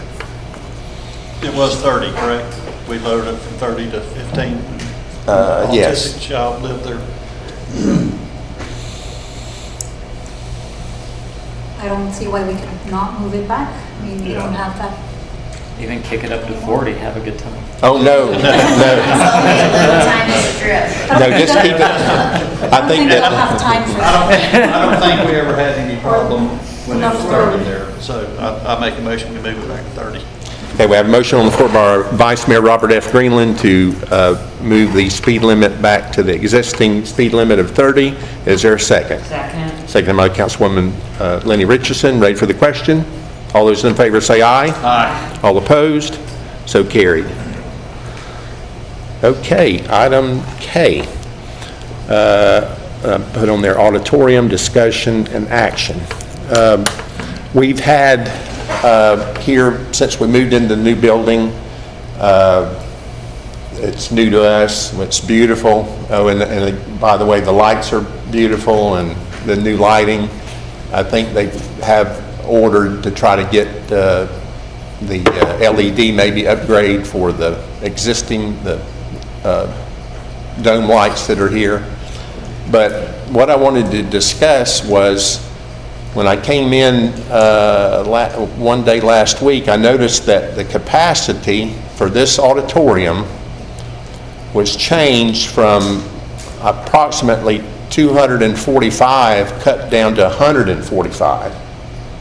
Now, it was okay when the school children were here and the school board had it, but now the Volusia County Fire Marshal has changed and cut our capacity to 145. Now, it's okay now, but this is a nice auditorium that we have, and that's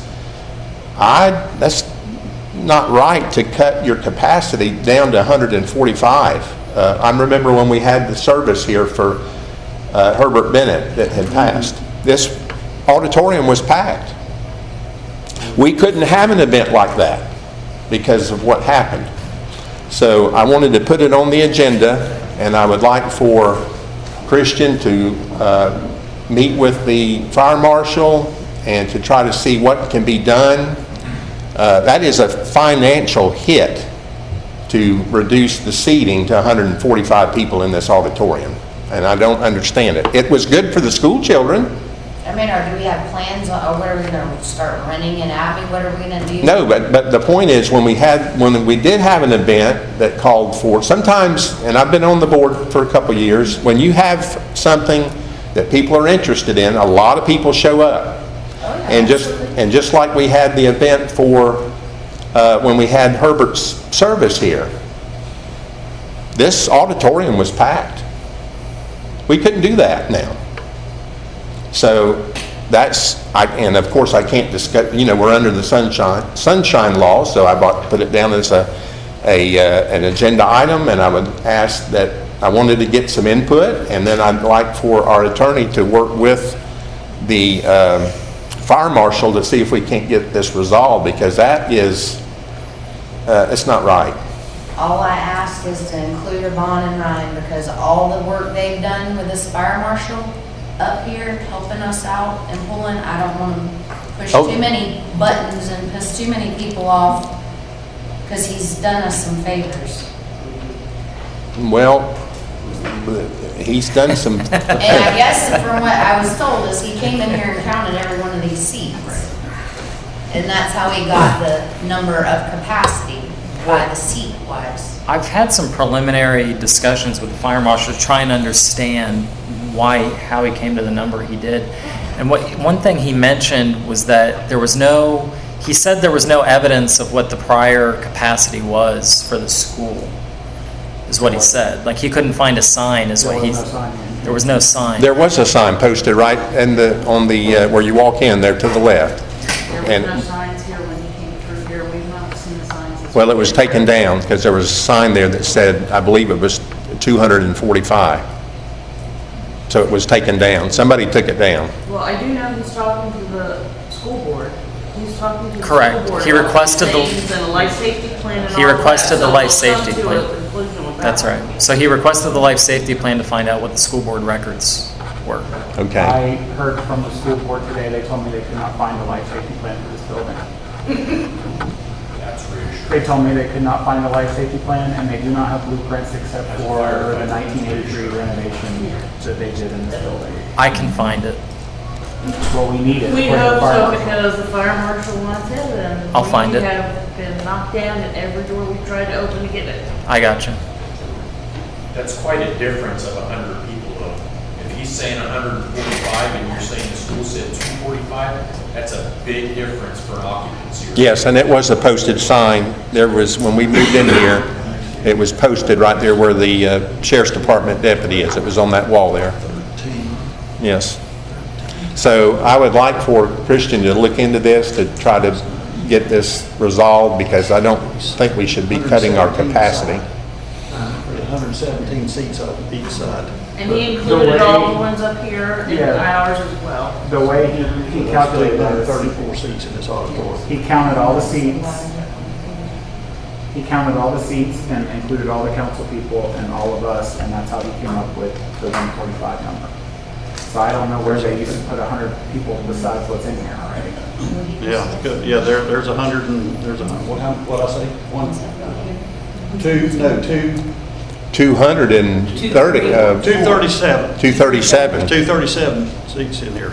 Yeah, so, There's 9 seats on the row, and there's 13 rows. so how do you go from 200, say, this 240 to, because it did say 234 245. seats in here. Minus 2. 232. And these are the original seats. This is nothing new. This has been here for quite some time. So, yes. We asked, because like I know when we were at school here, there could be a whole classroom behind the stage. So maybe he's only counting here, not counting out, behind the stage. So we put this wall up, which took away space back there. But we're just talking, this area here, there's 234 seats. 234 Chairs seats right here. right? Not counting anything back here. There's 234 seats right in the auditorium. So if we had another event like we had for when Herbert had the memorial service, we wouldn't be able to do that. We'd have to say, no, we'll have to do it someplace else. And I just don't see that. So, See if it's that many less than the chairs in here, by all means. I mean, it should be comparable to the seating, not 100 less. yeah, well, that's my point. That's my And point. my only thing was to please include them because they get blindsided with questions and they don't have the answers when they're trying to talk to people about resolving some of the things up here. We can, How many rows and seats do we have? We've got 9. 13. There's 9 rows and there's 13. There's 9 seat row and 13 rows. Minus 2 seats. Yeah, 2 seats where the poles This are. side, that's not handicap. That's for a wheelchair. Maybe he made Maybe an he error just- and didn't write the wrong number down because we went through every exit sign in this building, we went through the fire system. Yeah. So maybe he accidentally wrote the wrong number down. and I'm fine with that. Yeah. That you made a mistake. Because believe me, we were moving and grooving for like an hour and a half and him telling me everything that we had to do, so he may have very well just wrote the wrong number down. Okay, we'll find out. Okay. That would be, hopefully that's an easy fix. Yeah, But it does have to be less than 300. it has to be less than Because of 300 for the the fire. whole Because of the building. fire, right. system being- I'm fine with that. It can be less than 300, But it has to include the conference room in our area as well. Which 300. It should.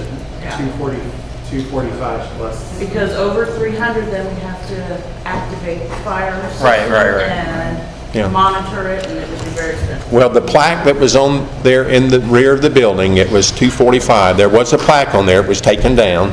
So I Maybe can't, when they painted in here, I don't know. It hasn't been here since I've been in the building. I saw it there not too long ago.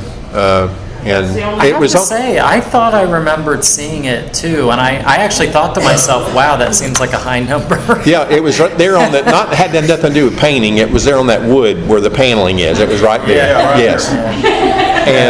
And so I remember looking at that distinctly when we had Herbert's event, because we were just trying to figure out how many people, because that was during COVID, and they were skipping some seats and stuff. And so anyway, is that the consensus with everyone to let Christian try to? Look, Okay. I just have a phone call with him quick, just- and I can talk to Yvonne and Ryan about it, and we can sort it out. Okay.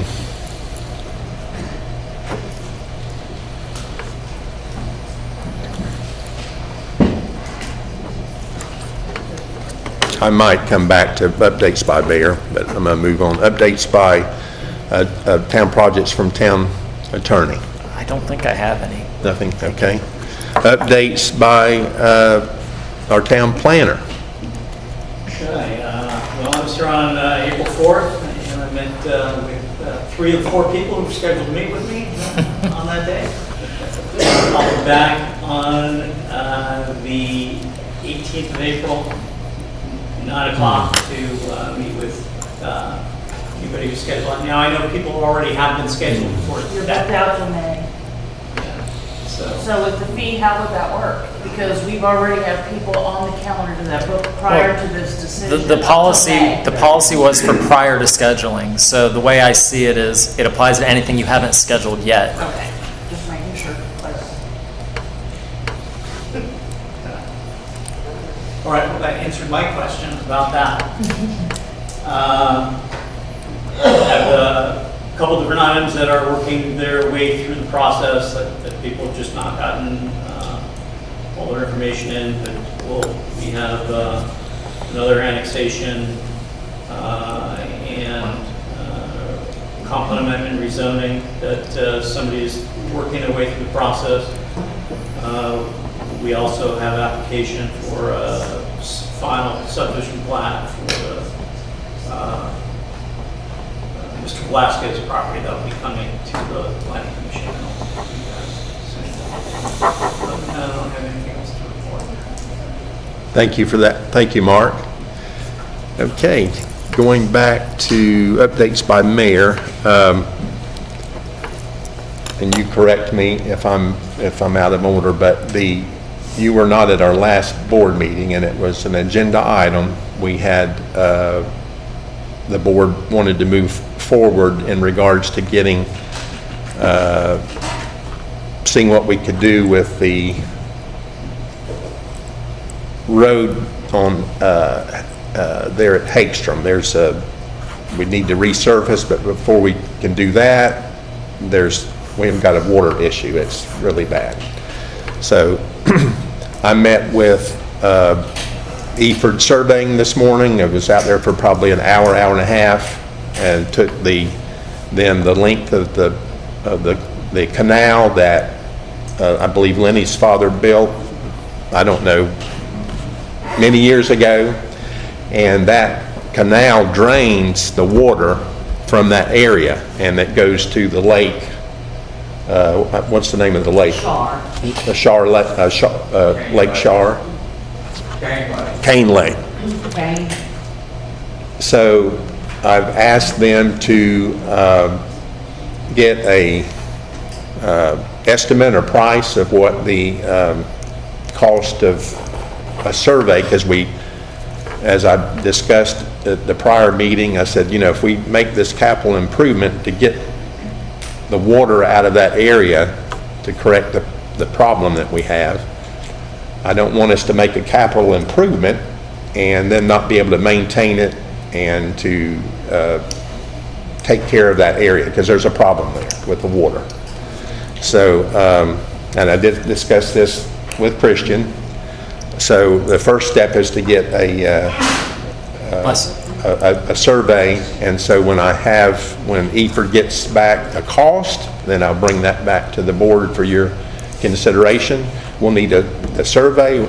Also, Christian would draw up an agreement that would give the town the ability to maintain and to keep that water flowing so that we don't have that problem. So I just wanted to give an update on that area. And the good news is that both the people that own property there, they're in agreement. It will benefit the town, but of course it'll benefit them too. It's going to move this water and take it out of the area, which I'm sure that it worked really good back 40, 50 years ago whenever it was built, that there's just been nothing done to it, and the water needs attention. So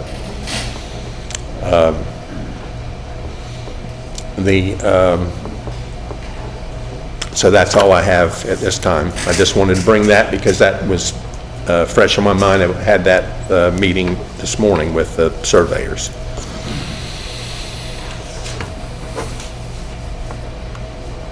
Okay, item number 6 under old business, 162 West 2nd Avenue sidewalk quotes tabled from 3/12/24, Jeremy Stedman.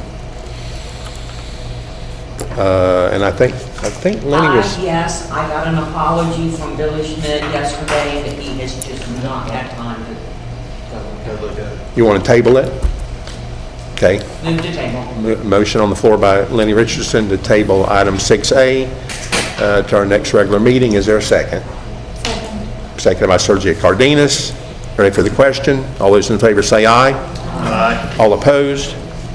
So carried. Okay, under other business,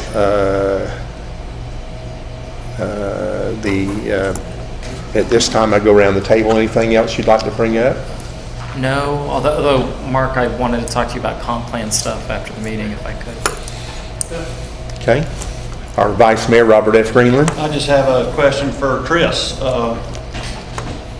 member of our Public Works. Chris, the last meeting or 2 meetings ago, the question came up regarding the health department with the backflow or the check valve put in there at the well. Has that been installed? No. It's not installed? They call us and did. Yvonne? Lewis was actually handling it, and Carlos told us to give us quotes to do that because we found out from the health department that it has to be somebody certified to put that flow meter in. It can't just be an employee or a plumber or whatever. We haven't gotten a quote back. You haven't got a quote back from Carlos? May have to give him a call first thing in the morning. We did You were riding yesterday. one, you did? Called him Lewis back? gave him a call yesterday. Okay. Okay. That's all I have. Thank you, Vice Mayor. Before I keep going around the table,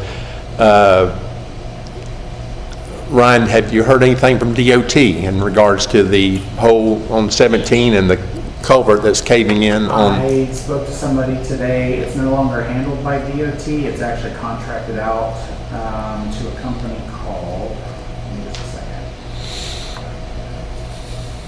Oh, I don't have it on this phone.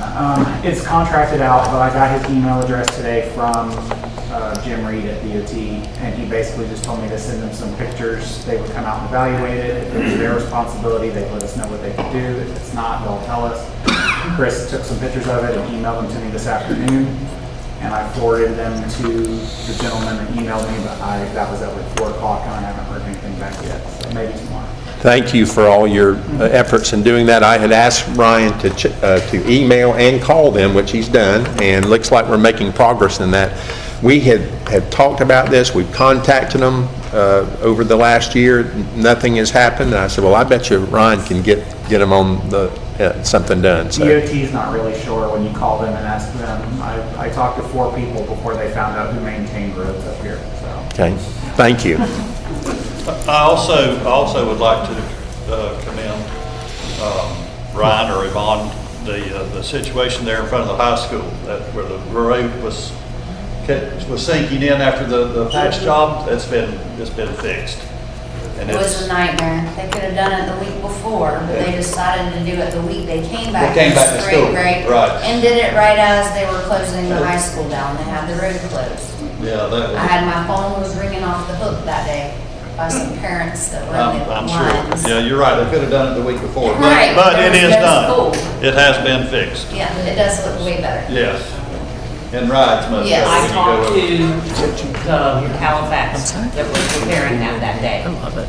And they said that Spectrum paid for a quick fix. I said, that's fine. We'll just be monitoring the situation and we'll handle it accordingly. That's all I have, Mr. Mayor. Thank you, Mr. Vice Mayor. Councilwoman Sergio Cardenas. I'll pass that on to Councilwoman Richardson. Okay, I have a couple things, I'm sorry. The airport, we've got a bunch of crap up there on the east end that is crap, abandoned. I don't know, what can we do, Christian? What kind of stuff are you talking about? I'm talking about an airplane, Okay. a trailer with wings, airplane wings on it, and a glider trailer.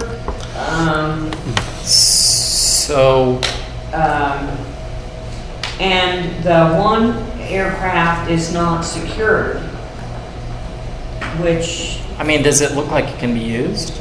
hell no. No. So it's just it's trash. It's trash. In my opinion. You think it used to be a plane, though? Yeah. It's identifiable. I have a tail number on it. Okay, that's what I was going to ask.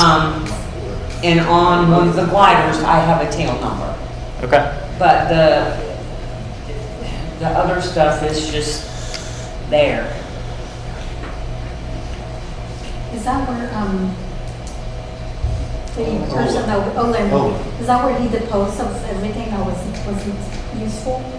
In the front, in his hall. I don't to the know. back. The answer is, there's actually special laws about how you deal with exactly what you just talked about. It's not like someone leaving junk on public property.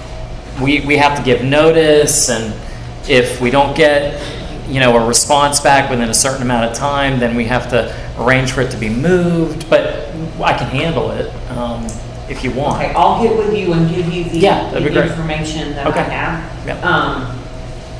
So the school board called yesterday complaining, I had a school bus behind me yesterday on Hagstrom. And I guess they called today. They called complaining about that place on Hagstrom Road. And then the repair at East Washington at the high school. That's all I have. Thank you. Thank you, Lenny. Councilwoman Brandy Peterson. I have on here, we need to schedule another workshop for 4th of July and employee event. Okay. If sometime fits for you guys. What are some dates that'll work? Want to do one on Monday afternoon?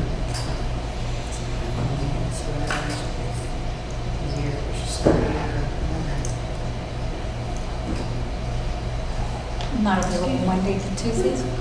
Yeah, Monday won't be good for me, my husband's having a procedure, I'll be at the hospital all day, so Okay. Monday's not good for me. Monday's not good. About Thursday. This Thursday? Next Thursday. Next Thursday? Next Thursday. Is that all right with everybody? What Okay. day will that be? 17th? No, I'm sorry, that's Wednesday. 18th. Wednesday or Thursday? Thursday would be better. Thursday, I can do Thursday the 18th. 18th. Okay. What time would y'all like to do that? Sergi, what time could you I'll try to come? make it. What's a good time for you? 4 o'clock is fine. Okay, Thursday at 4, good with everybody? So, next Thursday at 4 o'clock. Okay. Time for the 4th of July? Yeah. Yep. Okay, anything else, Brandy? The only thing other thing I had on there is about Alon being CC'd in on some of the stuff that's going on, because they hit her blindsided. You just CC her on any emails that she needs to see, and I don't think Mark does. Mark's in yeah. Okay, And that's it. that's it? Okay. This time the staff, you have any? Yes, Yvonne? A council member requested to me to get some weather radios, so I called over to emergency management and talked to Clint, and they brought us emergency radios on Friday, so we have 2 nice new emergency radios for the office for the weather. That's all I have. That's good. Good deal. Thank you. Ryan? I make it. No? Okay. Okay, for this time for the good and welfare of the public participation at this time. Yes. Christine Wade, Safer Voting Rights, Florida. We had our first TAG meeting 2 weeks ago. There was a lot of information that was shared. The United States Department of Forestry is the driving force. I actually got to meet the gentleman who put that request through. His driving force behind that is the houseboats that have been living there permanently, and the jurisdictional nightmare that we have inside the Glen, because we have Marion County and Lake County and FWC, and over here is Volusia County, and none of the county ordinances actually pertain to the Glen. So for instance, the other complaint about houseboats, the next biggest complaint is the noise, the blaring music. 2 boats over, you're listening to this, and then if you pay attention 2 boats that way, you're listening to something else. Well, there's no ordinance, so I reached out to Lake County. Lake County went through and found that their noise ordinance actually only applies if a resident of Lake County calls to complain and make a formal complaint. And then the deputy has to be inside the Lake County resident's home and video the noise coming through to be a valid complaint. Well, y'all, that ain't gonna work at the Glen. So again, we're gonna wind up back in legislation trying to fix these types of things because there is nothing on the books. I am working desperately, and I'm glad Richard's here. One of the things I can tell you guys is Volusia County was not represented at all in this meeting. Marion County was there, Lake County was there, FWC was there, DEP was there, everybody was there, but nobody from Volusia was there. And my concern in that situation is if they do implement this, every single voter will now be a Volusia County jurisdiction problem, because we're gonna be stuck in Volusia County's jurisdiction in the lake. So, Christian, I don't know if getting an email directly from you on behalf of the town of Pierson that you guys do absolutely want to be part of the tag group. I get a little bit of pushback when I say there's other people that should be here for obvious reasons, so maybe we can work on that together. And I'd like to find out from you guys on the Volusia County side, who do I need to go talk to make sure that they're also present in this equation as well. I know Danny Robbins, but Danny doesn't represent the western side of our county, so I need to know who. Who's that? Don Dempsey. Don Dempsey. Yeah. Don Dempsey, okay. If anyone y'all know him, give him the warning, I'm coming. I am going for surgery next week, y'all, so I will probably miss the next meeting. But we also did discuss in that tag meeting the economic impact. One of the things that our lobbyist, Brett, has reminded me constantly is if we have over $1 million for the economic impact to our area for this, that we also have another leg to stand on. 3 individual business owners came forward, and between just those 3 mom and pops who have been here for 20, 30 years, we've already hit that $1 million mark. But I will need the rest of our town's numbers to be able to fight this on the level that we're gonna have to fight it on. So also, at some point, I may need you guys to give me the information of the association to hire a local firm for that economic impact. So you guys can kind of put some feelers out there, because for obvious reasons, we don't wanna hire a firm from Tallahassee. They're not gonna understand our demographics. I want somebody who's here who understands what this river and the Glen's gonna do to all of us. So that's where we are. Anybody have any questions? And by the way, if y'all did not know, Richard is a huge, intricate part of training me, teaching me, and telling me this is where we need to go next. So I'm grateful that he is here and he is in support of us getting this right this time. So. Yes. Thank you. Absolutely. Thank you. Anyone else? Yes. Greg Leonard, 168 Second Avenue. At the last meeting, there was quite a big discussion about the sidewalk there in front of Jeremy Stedman's property and everything. Have you guys paid attention to the sidewalk in front of what used to be Musgrove Store, JJ's apartment, whatever you want to call them? It looks like we have a junkyard there. There's a red car like a Camaro or a Firebird or something. It's been sitting there jacked up on blocks for a very long time, right on our sidewalk. And there's another vehicle that appears not to be functional sitting on that sidewalk. Is there anything we can do about those? Ray, I think that sidewalk ends there, that palm tree, doesn't it? I thought so too. That whole area is solid. The Yeah. curb is paved all the way up to that store. That fella that lives there in that apartment, they poured concrete there themselves Isn't that a while back. Isn't that our right of way? I don't know. I don't know how far he's. Have to be. Well, yeah, it would I mean, it would have to be our right of way. The car's that far from the edge of the curb. It's only inches, 6 inches from the edge of the curb. The red car. And I think the other one is almost that close. There's 2 cars there that appear not to be operational. One of them, the red car, is for sure not working. It's been there for months. Months.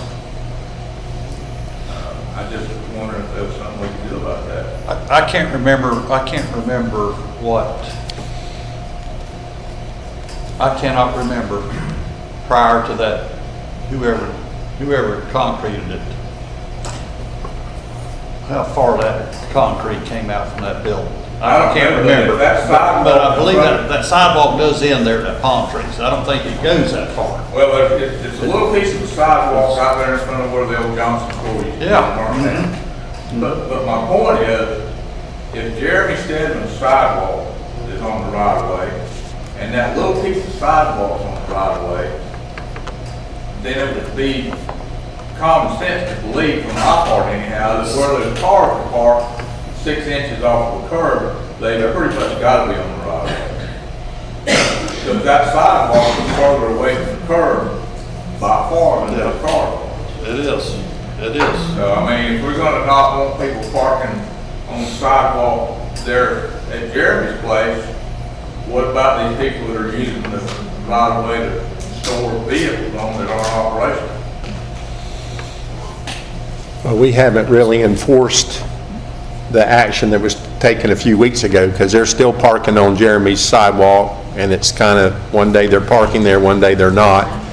The people that you're talking about, they are going by the old rule that you can't park in the street, so they have their cars parked up on the area that you're talking about. I So, didn't know we had a rule that said you couldn't park on the street. Refresh my mind on that one. yeah, that whole Second Avenue, it was that there was no parking allowed on the street. That's why they were parking on, everybody had their cars parked on the where the sidewalks are. Then it was changed to allow people to parking on the street. So, but now we're rethinking That that. created a problem with people meeting. Oh, I know when they did it, yeah, just turned Second Avenue into a single lane road, basically. But Brandy had a good idea a couple meetings ago of just maybe allow them to park just on one side of the street, get off the sidewalk, have park on one side, and then, but not park on the, I believe on the north side. Back to my original question. So it's okay for those guys to have those non-working automobiles parked on the right of way? Well, right now, again, to answer your question, they were parking on that area because they didn't know that they could park on the street. So if we tell them that you need to move your car and put it on the side of the street, I'm sure they would do that. Now, So they can leave an abandoned vehicle parked on the side of the street? now that would be a question, that'd be a question for the sheriff's department. Can you answer the question that he's asking? If you was to leave an abandoned vehicle on the street that's inoperable, we would put what we call a red tag on it, and then 48 hours of him point to move it to proper storage, otherwise it would be impounded by the sheriff's office. What if they're sitting on the right of way? That's going to be an issue that we're going to have to look at, and I'll take a ride over there after this. You know what I'm talking about? Yeah, I know exactly what you're talking about. Because I know, if I leave my vehicle parked on the side of Highway 17, on the right of way, that far off the highway, if I leave there very long, when I get back, there's going to be a red tag. Absolutely. And I don't see what the difference between that is and the folks that are using the city's right of way to store their vehicles on that don't operate. Like I said, I'll go and take a look at it. If it's Okay. close that right away, then we'll make some action on it. Thank you. Okay, thank you. Anyone else? I want to make one other comment, Okay. and I want to address this to Mark. When the comment was asked about what would happen with the sewer plant if the school board didn't come on board, Mark never told me that he would have to do a different plan. What Mark told me directly in my face was, if the school board doesn't come on board, it's a wash. Do you remember telling me that, Mark? A wash? A wash, that's exactly what you said. No, I don't recall. Okay, well, you've already basically accused certain people of things that aren't exactly true. So I just want to make that point. What you said was not false, it was false. I already talked to you directly about the conversation that you had with the school board. Yes, you and did. I told you what effect it had on the city's plan. It didn't have any effect because the school board wasn't aware of it until I did have that meeting. That's not what they told me. That's neither here nor there. Anyone else? If we want to rent the conference room or the auditorium, just go through Yvonne, or do we have to get permission from you guys? You mean the community center? Well, like, for FWC, the next tag meeting that I have, I would Don't love to have have this room it here, here. but don't rent this. We haven't currently started running this. Yeah, we I'm not haven't saying not that rented it's the not an town. option, But at The this last time, we meeting was at haven't the done Pastor that. Community Chamber, and I would like them to see it. You know. And when is this event coming up? Hopefully next month sometime. Okay, so. I hope you don't want more than 150 people. Well, the tag meetings are kind of just a very small group, and then eventually we're gonna have the public workshop meeting, which will be 150 people. So that's. And the it's max. next, you're saying next month? Sometime next month. Okay, I would, Yvonne, if you would put this down as an agenda item, and then that'll give the board time to reflect and think of how they would like to proceed with that. And but that was something that probably we can do, and we'll put it on the agenda, and we can further discuss it this month, and so it'll still work in your time frame. If we can't do it here, we can at least do it at the community center too. Yeah. And the vice mayor said if we don't do it here, we have another building, the community center, where we've had meetings, so we can make that available. But we'll put it down as an agenda item, and the board can take that into consideration and make a decision. And you can charge FWC anything you want. How much is the fee for the improvements?